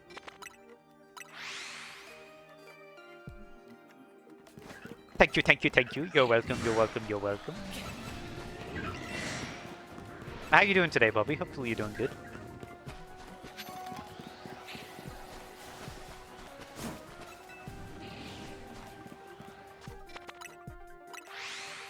Light on Toes. You have just ruined the name.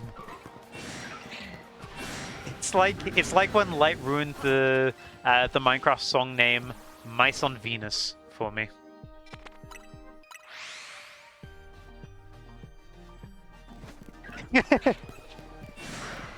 No, stop it! Don't do it again!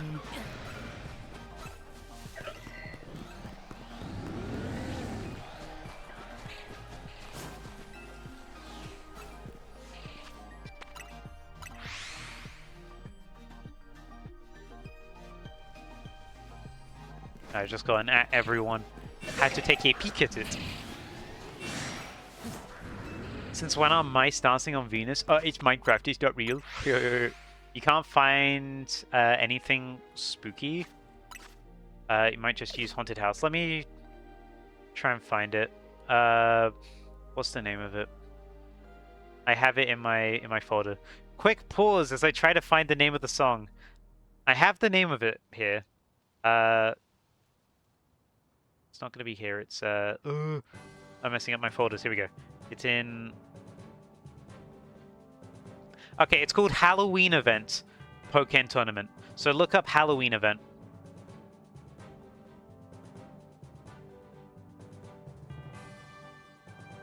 That's where you'll find it. Not Spooky Event. Sorry, I got the wrong name. The surface is too hot for those silly mice. You shan't. Struggle saying that word. You shan't distract me further? No, distract me as much as you want. This is a chill stream. Shiny hunting streams are basically like just chatting streams, except I'm looking for a different color Pokemon in the background. I like chatting. I like being sidetracked. Don't ever feel too bad about distracting me. The only time I'll say no is when like you try to tell me to do something completely different on stream. Usually when I decide on doing something for stream, I am sticking to it. I'm not really the kind of person that does multiple things in one stream. I like doing one stream set to one thing. Shan't be shunting. YouTube hasn't got it? Ah, that's a shame. Is it shiny? No, it's not, right? No. What is Light even doing? Light's editing at the moment. Light's got a YouTube video cooking. It's Event Halloween. Ah, okay, gotcha. Yeah, every channel names it something different.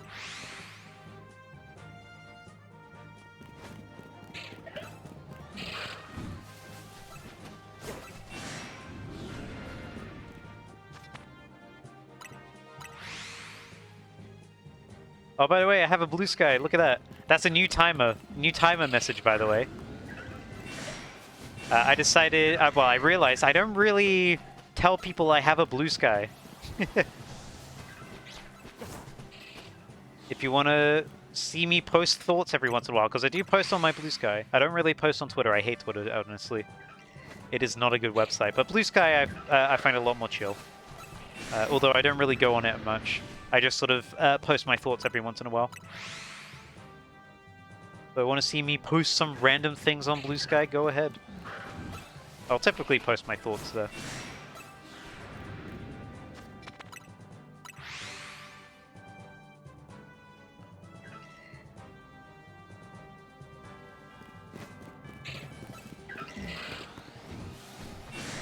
Well, yup.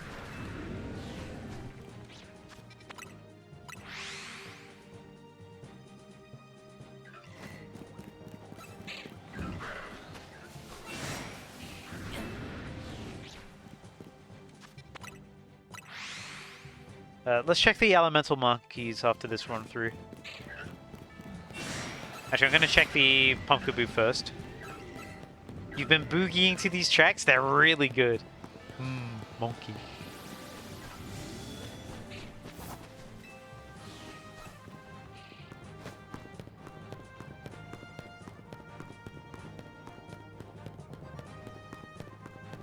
There's a semi-sage here. Not semi, pan-sage. I always get them mixed up. I know which is which, but I just say the wrong word a lot of the time. And there's a Pampor. Both not shiny. Boogieing!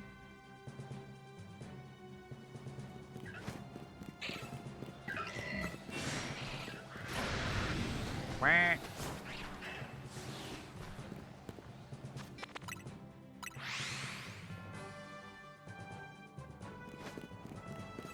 Yeah, Pokemon tracks are really, really nice. I don't really include it in this current playlist as much. There's some Pokemon tracks in here, but they are a little too energetic for the vibe I'm going for in the playlist. I do have an energetic playlist that I will play for more high-octane streams. But for chill ones like this, where we're just like, we're leaning back, we're sitting, I think a chill playlist really, like... Ironically, it gives me more energy, because I'm not getting exhausted by all the high-octane music all the time. I'm just sort of vibing. It matches the tone for what I'm going for. I talk at that pace. It makes stream nicer, for me at least. Boogie woogie! Huggy wuggy! Magikarp Festival is good in any playlist. Magikarp Festival will be so out of place. Like, imagine after this Animal Crossing song that's playing right now, we just suddenly had Magikarp Festival. Like, yeah, sure, let's just have some, like, hardstyle. Just immediately after our cozy Animal Crossing vibes.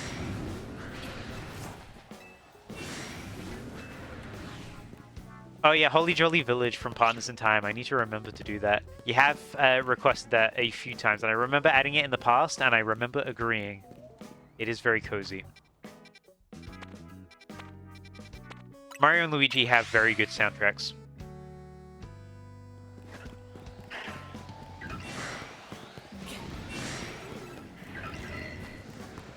That is a massive Pumpkaboo. Oh, this one's directed at light. Oh, I'm so sorry. I'm so sorry. No looky for you. Ah, tragic. And Normie Boys, thank you so much for the follow.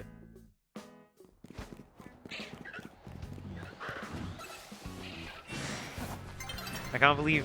okay, from now on, I will never read Bobby messages ever again. Bobby messages will forever be ignored, as requested by Bobby.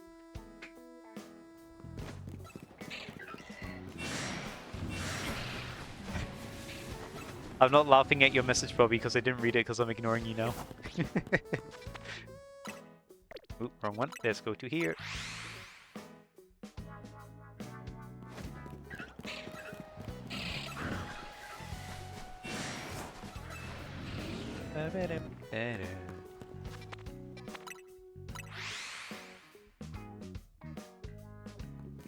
How long have I been hunting for? On this hunt, I am just under 4 hours. I got my timer in the top right here for this specific hunt. How long have I been hunting for overall as a person, though? Probably about 10 years? No, longer than 10 years. 13 years. Since X and Y, I've been shiny hunting. I've been a long time shiny hunter. That sort of covers all grounds, I guess. But for this specific shiny hunt, only 3 hours 49 minutes. I do have shiny charm, yes. I typically like shiny hunting with charm, but I don't like doing any further boosts past that.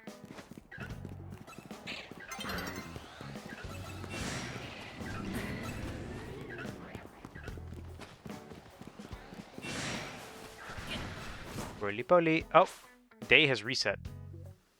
Let's go back to the bench. Streamer has been shiny hunting since Gem 1. I won't lie, I would like to try shiny hunt in Gem 1 at some point, because it is possible, but it does require transfers to Gem 2, and very, very specific DVs, because DVs were a thing back there.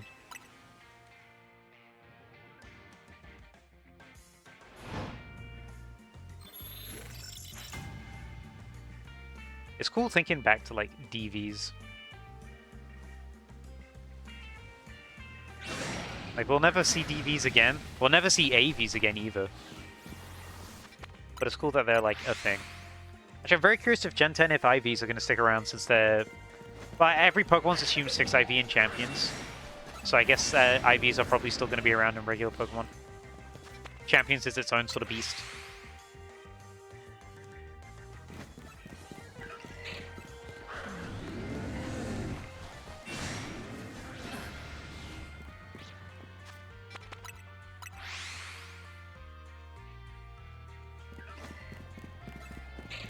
But AVs, aka Awakened Values in Let's Go Pikachu Eevee, are so funny to me. Because you can have a level 1 Pokemon. If you use enough AVs, you can have a level 1 Pokemon be stronger than a level 100. Which is extremely funny to me.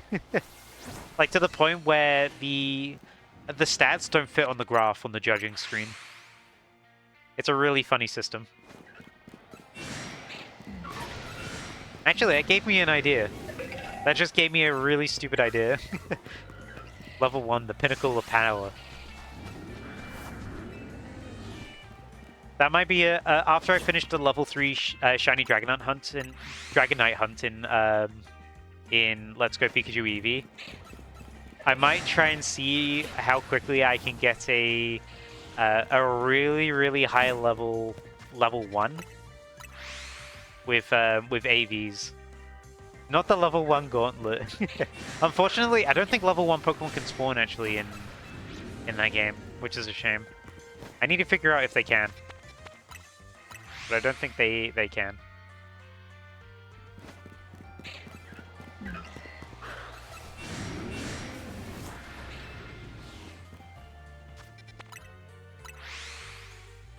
That's baby erasure.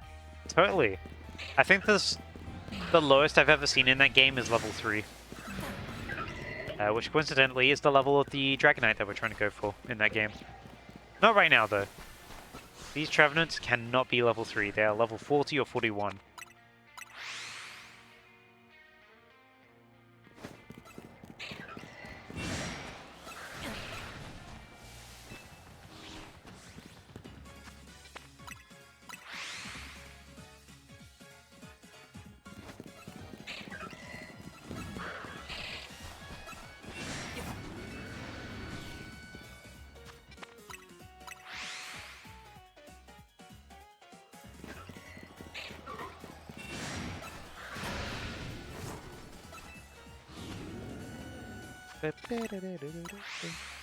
I should probably check if I've spawned something into Wild Zone 19 by mistake or not.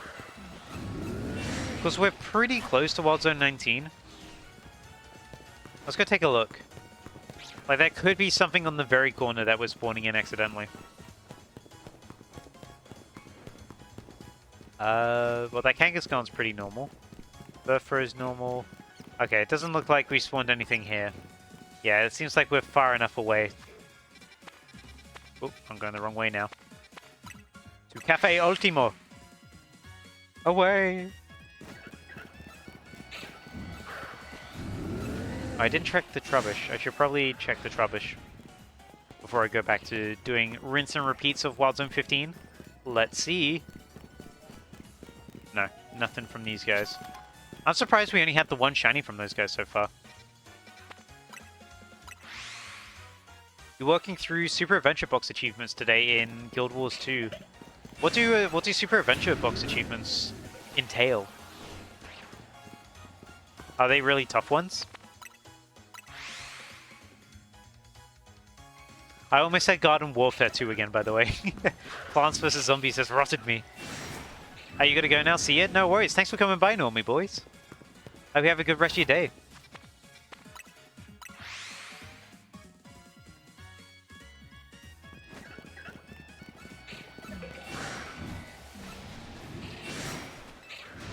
Me for real. Love Plants vs. Zombies. I've never played the Plants vs. Zombies game outside of the original, though.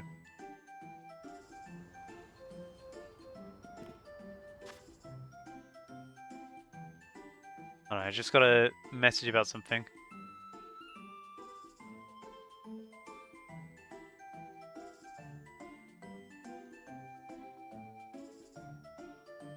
Ah. Thank you, Light.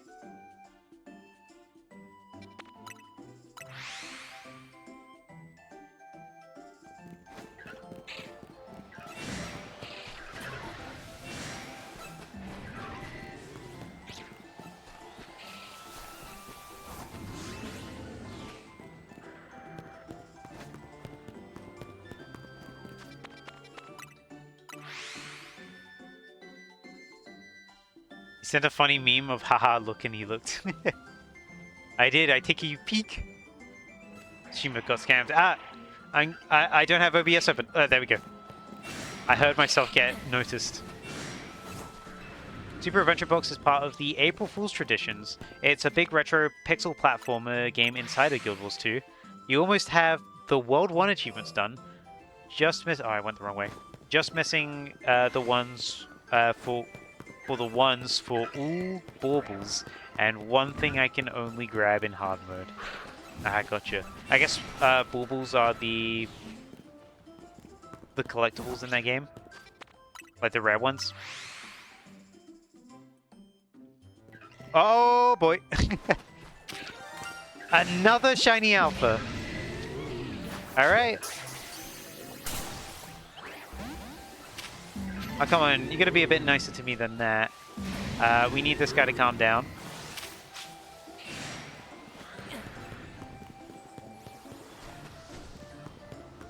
Well, we got another shiny alpha Gorgeist. Calm down, please. As soon as you calm down, I'll come back in there. There we go. That wasn't so hard, was it?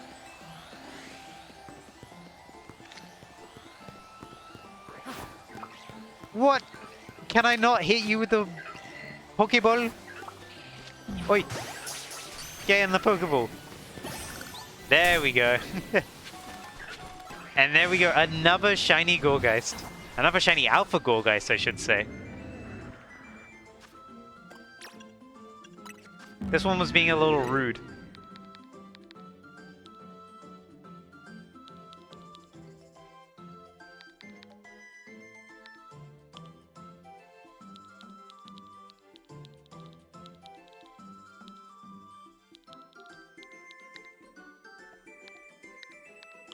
This is gonna be... This is gonna be George the Gorge. There we go. George.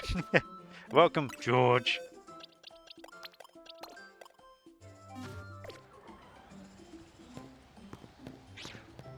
Let me catch up on chat real quick. Baubles are the... Oh, I missed a few more messages, sorry. Ever since you showed me that one Luigi going, oh yeah, spontaneously in an hour, you kept getting different versions. You have Yoshi going Yoshi randomly in an hour. Baubles are the currency. I imagine grabbing... imagine grabbing all non-enemy drop coins in Mario. Oh, basically Spyro the Dragon Gems. Gotcha. And... Oh, you need the Pikmin one that goes, Pikmin! Oh yeah, You Just Hit the Jackpot has a full song. It's not just that clip.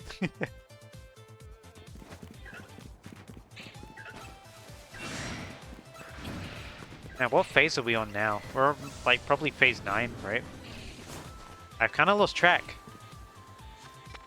No Trevenant yet, though. No Trevenant yet. Hopefully it's not shiny locked. Thank you, Light, for sending me the entire music video of Jackpot.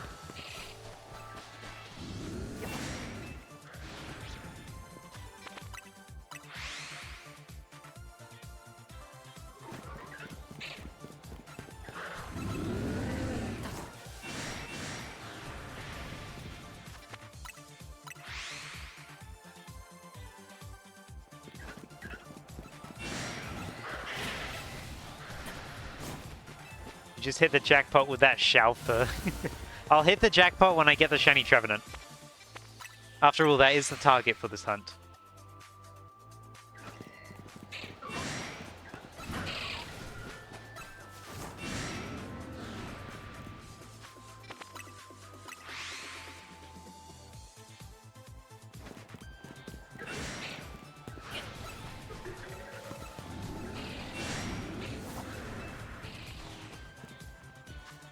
Could also recommend Seep and Destroy from Splatoon 3.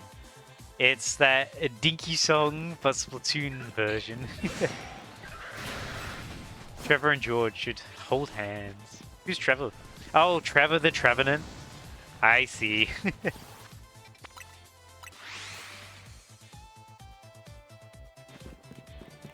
I understand now. Now I know. And knowing's half the battle.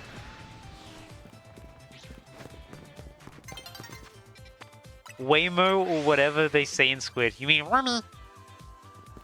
That alphabet was so Marshadow shaped. It kind of is. It's the same color as well. I do have Marshadow in this game.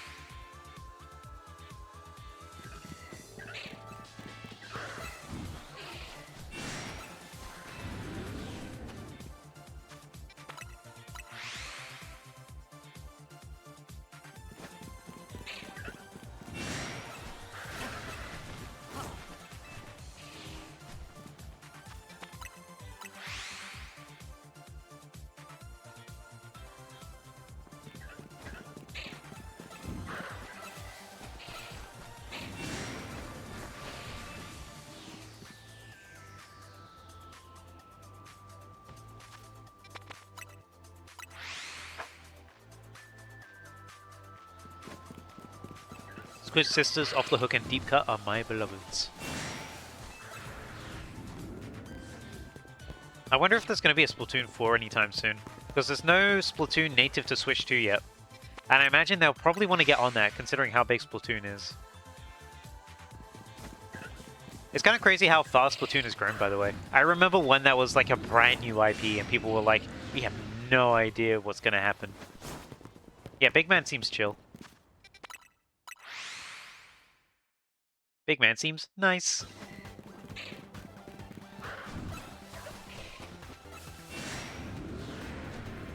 Were you a kid or a squid now? You're a kid now, you're a squid now.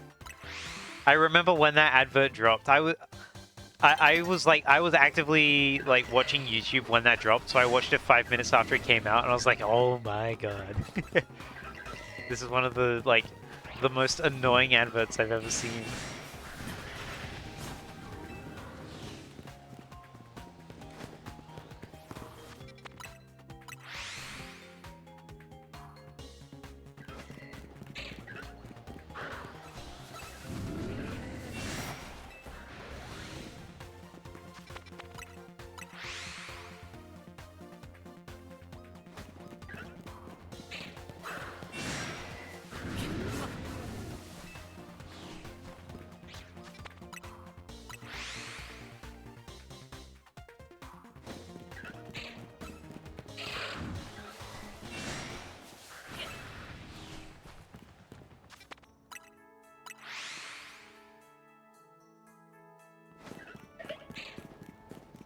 Oh, I love this track.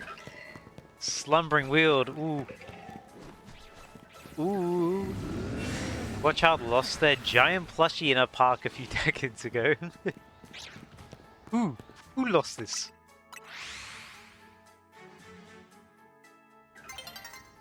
Uh-oh.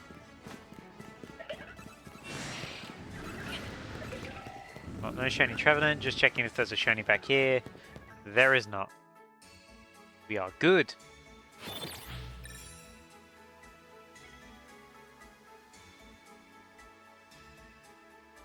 Did Lumiose even exist 100 years ago? I actually don't know. I'd assume it did.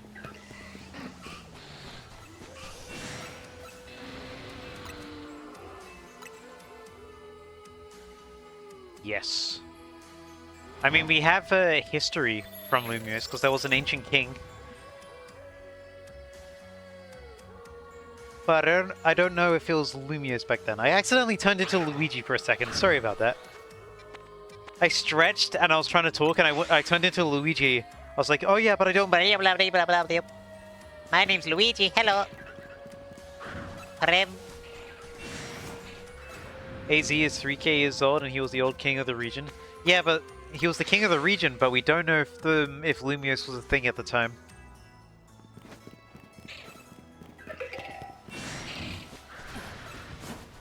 It was Lumiose because he made Angie. I mean, he did, but we don't know if it was Lumiose at the time. You know, like how Sinnoh wasn't Sinnoh a few hundred years ago. It was Hisui, and then it became Sinnoh. You know, makes you think.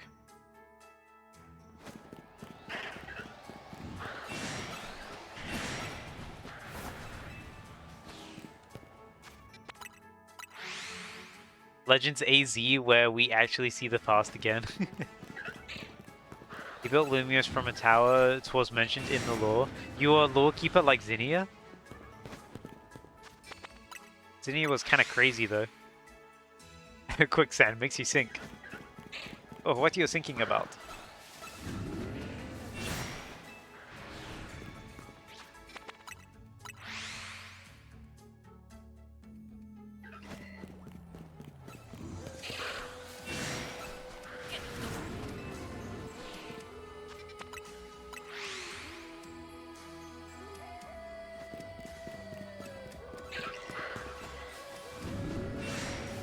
Still nothing on the Trevenant side today. We haven't seen everything here be shiny yet, by the way.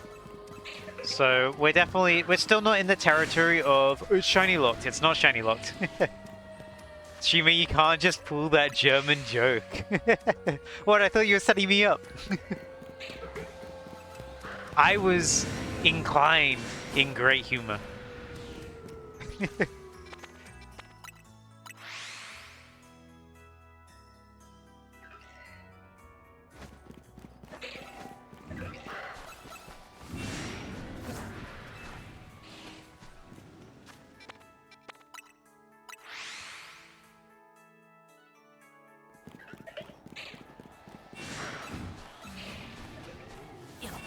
Ash Shepherd's been alpha for quite a few times again. We've not had a shiny alpha that isn't fixed so far from the sun. Who knows, maybe that could change? Perhaps. Perchance.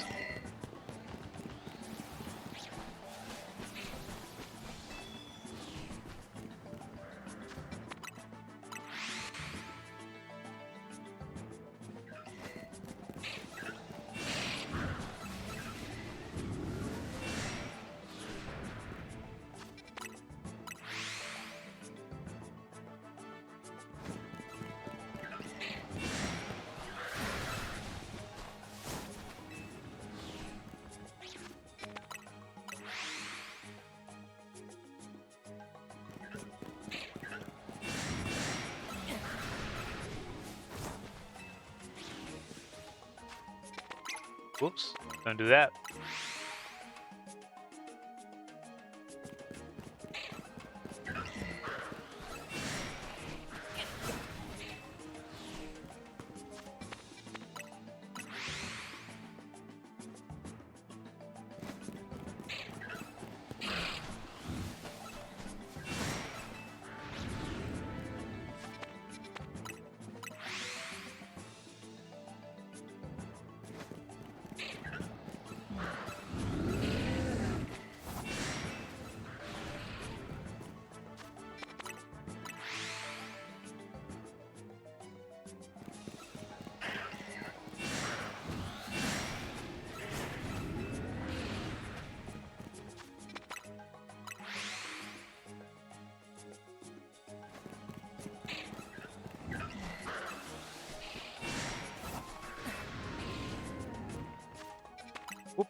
Excuse me, guys.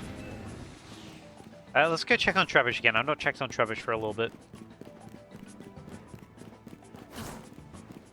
No shiny? Let's go check on the elemental monkeys. Any shiny from there?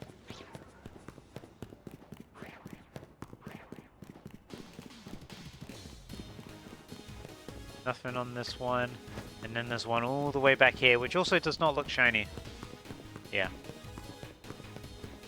No shiny on those guys either. Oop.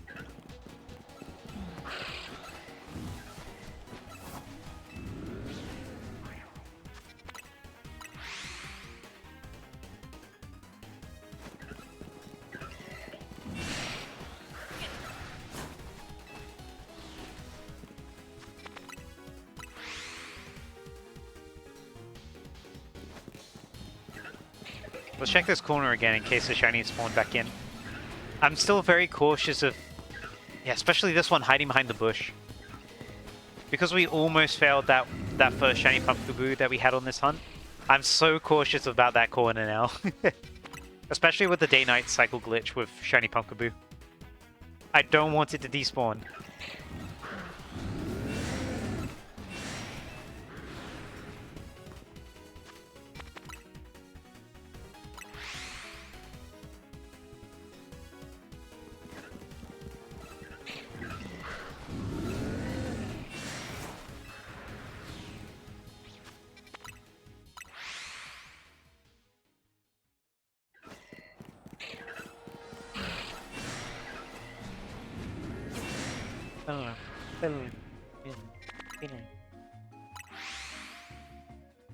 Mashing my A button as if it makes me respawn faster.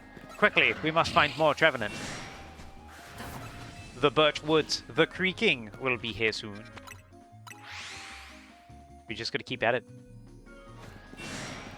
Also, no shiny Shuppet today. I'm pretty sure. I think we've only had Pumpkaboo today. Pumpkaboo and Gorgeist. No, yeah, we've had 2 Pumpkaboo and 1 Alpha Gorgeist, and that's it. A lot less today, like literally half of what we had when I streamed this the other day. We got a lot of shinies in that first 2 hours though, so I cannot blame you. Like, there's no way I'm gonna get 6 shinies every 2 hours.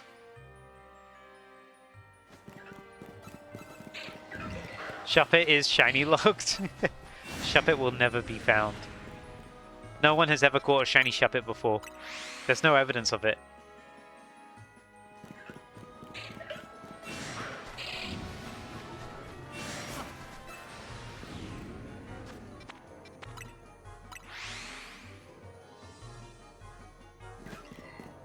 Hey, welcome. How you doing? Hello. You've joined us as we're looking for a Trevenant that doesn't normally spawn here, but a shiny. How you doing, Plastic? Hopefully you're doing good.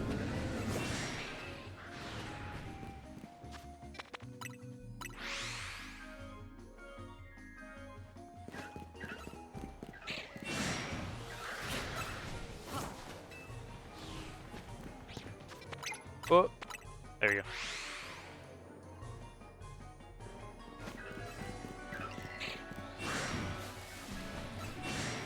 Kinda tired, had a long day, but it was fun. Nice.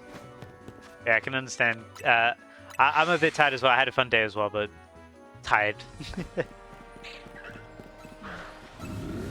It do be Sunday though. Then back to Monday tomorrow. Boo.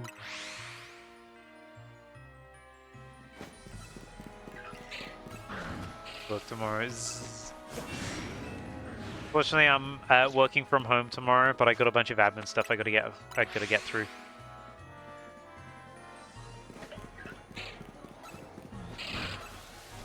And that's all like tired.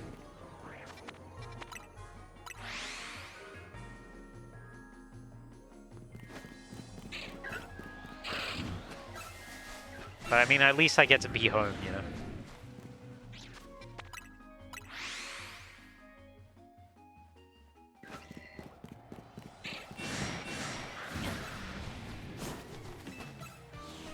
What track makes me think of Porygon 2?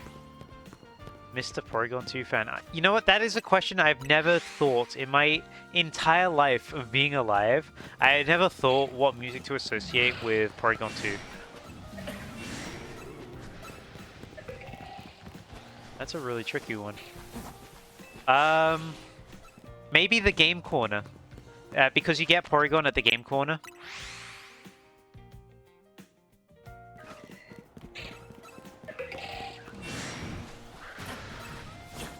That's a good one. Oh, thank you. Is that a shiny? No, I'm surprised this guy's not been shiny at all for this hunt. Yeah, it's not exactly a Porygon 2 theme, but it is a Porygon theme. Stop shouting. What is this guy? What's your problem? So aggressive.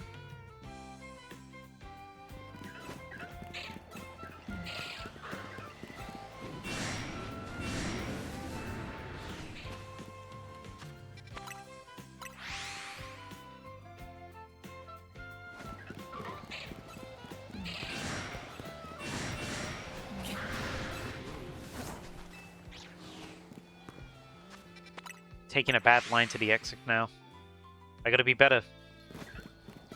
I gotta turn here, between the bush. Dawn is approaching. Be careful. Time is running out.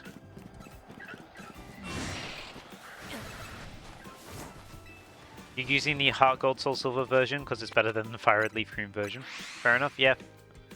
DS had more sounds than the GBA did. As much as I like the GBA music, it does get a bit too sharp sometimes, you know? It's like the notes come in a bit harshly. DS has that nice, you know? Very nice, like, volume control. It's softer as well.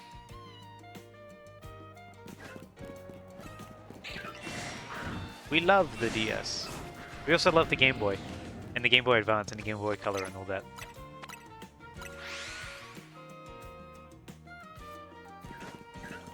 But also the Johto version is very different. It sounds funky. Yeah, fair enough. I mean, it's worth including the Game Corner from Heart Gold Soul Silver because, I mean, you can get Porygon Z from it, right? I'm pretty sure you can. Don't you Game Corner makes you think of that iconic Siva Gunner rip? I haven't actually heard that. Also, fun fact, I used to know someone that is a part of Siva Gunner.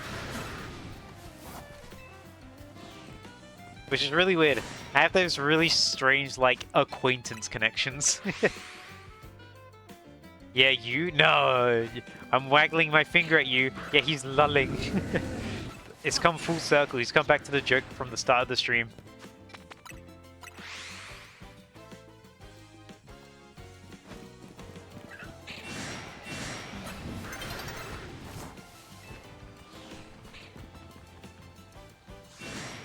Interesting. You guys didn't see that? But I just had a spam bot come in with a very different message. They're getting a lot sneakier. That one had no link. That one was... it was a spam bot coming in saying, "Hi, bro," and then atting another spam bot. Yeah, the spam bots have gotten really, really bad again on Twitch. Like, it's probably at the worst I have ever seen it right now. I've had to ban multiple bots today. Like, every stream I have to do, like, 7 or 8 bans, which is a lot. Considering how long I stream for, that is a lot that comes through. Yeah, they're getting smarter. You had to double check it wasn't adding someone legitimate. Fortunately, it flags as ban evader. So, sorry, you're not doing a good job. Oh, boo-hoo. No, you're fine, you're fine. Any shiny back here? No shiny back here. I am actively looking at chat all the time. You're working on your video, that's fine. But yeah, the bots are getting smarter, but Twitch just needs to do a little more about it. They fixed the problem for a while, it's just that the bots have found a workaround.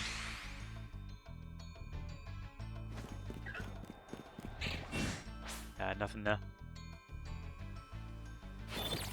Ooh. Looking at the time, I think that's a good place to wrap things up. It's getting to 11 PM here. So, thank you everyone so much for coming by today. There's my YouTube channel if you want to watch more stuff made by me. I'm about to die. If you want to watch more stuff made by me, there's my YouTube channel. And check it out. But thank you all so much for coming by today. We got a few shinies. That was pretty good. But I think I'm done for tonight. We'll continue this hunt another time. I don't know what I'm going to do next stream. But we'll find out when I click start stream, won't we? Anyway, have a good rest of your night, guys. Goodbye!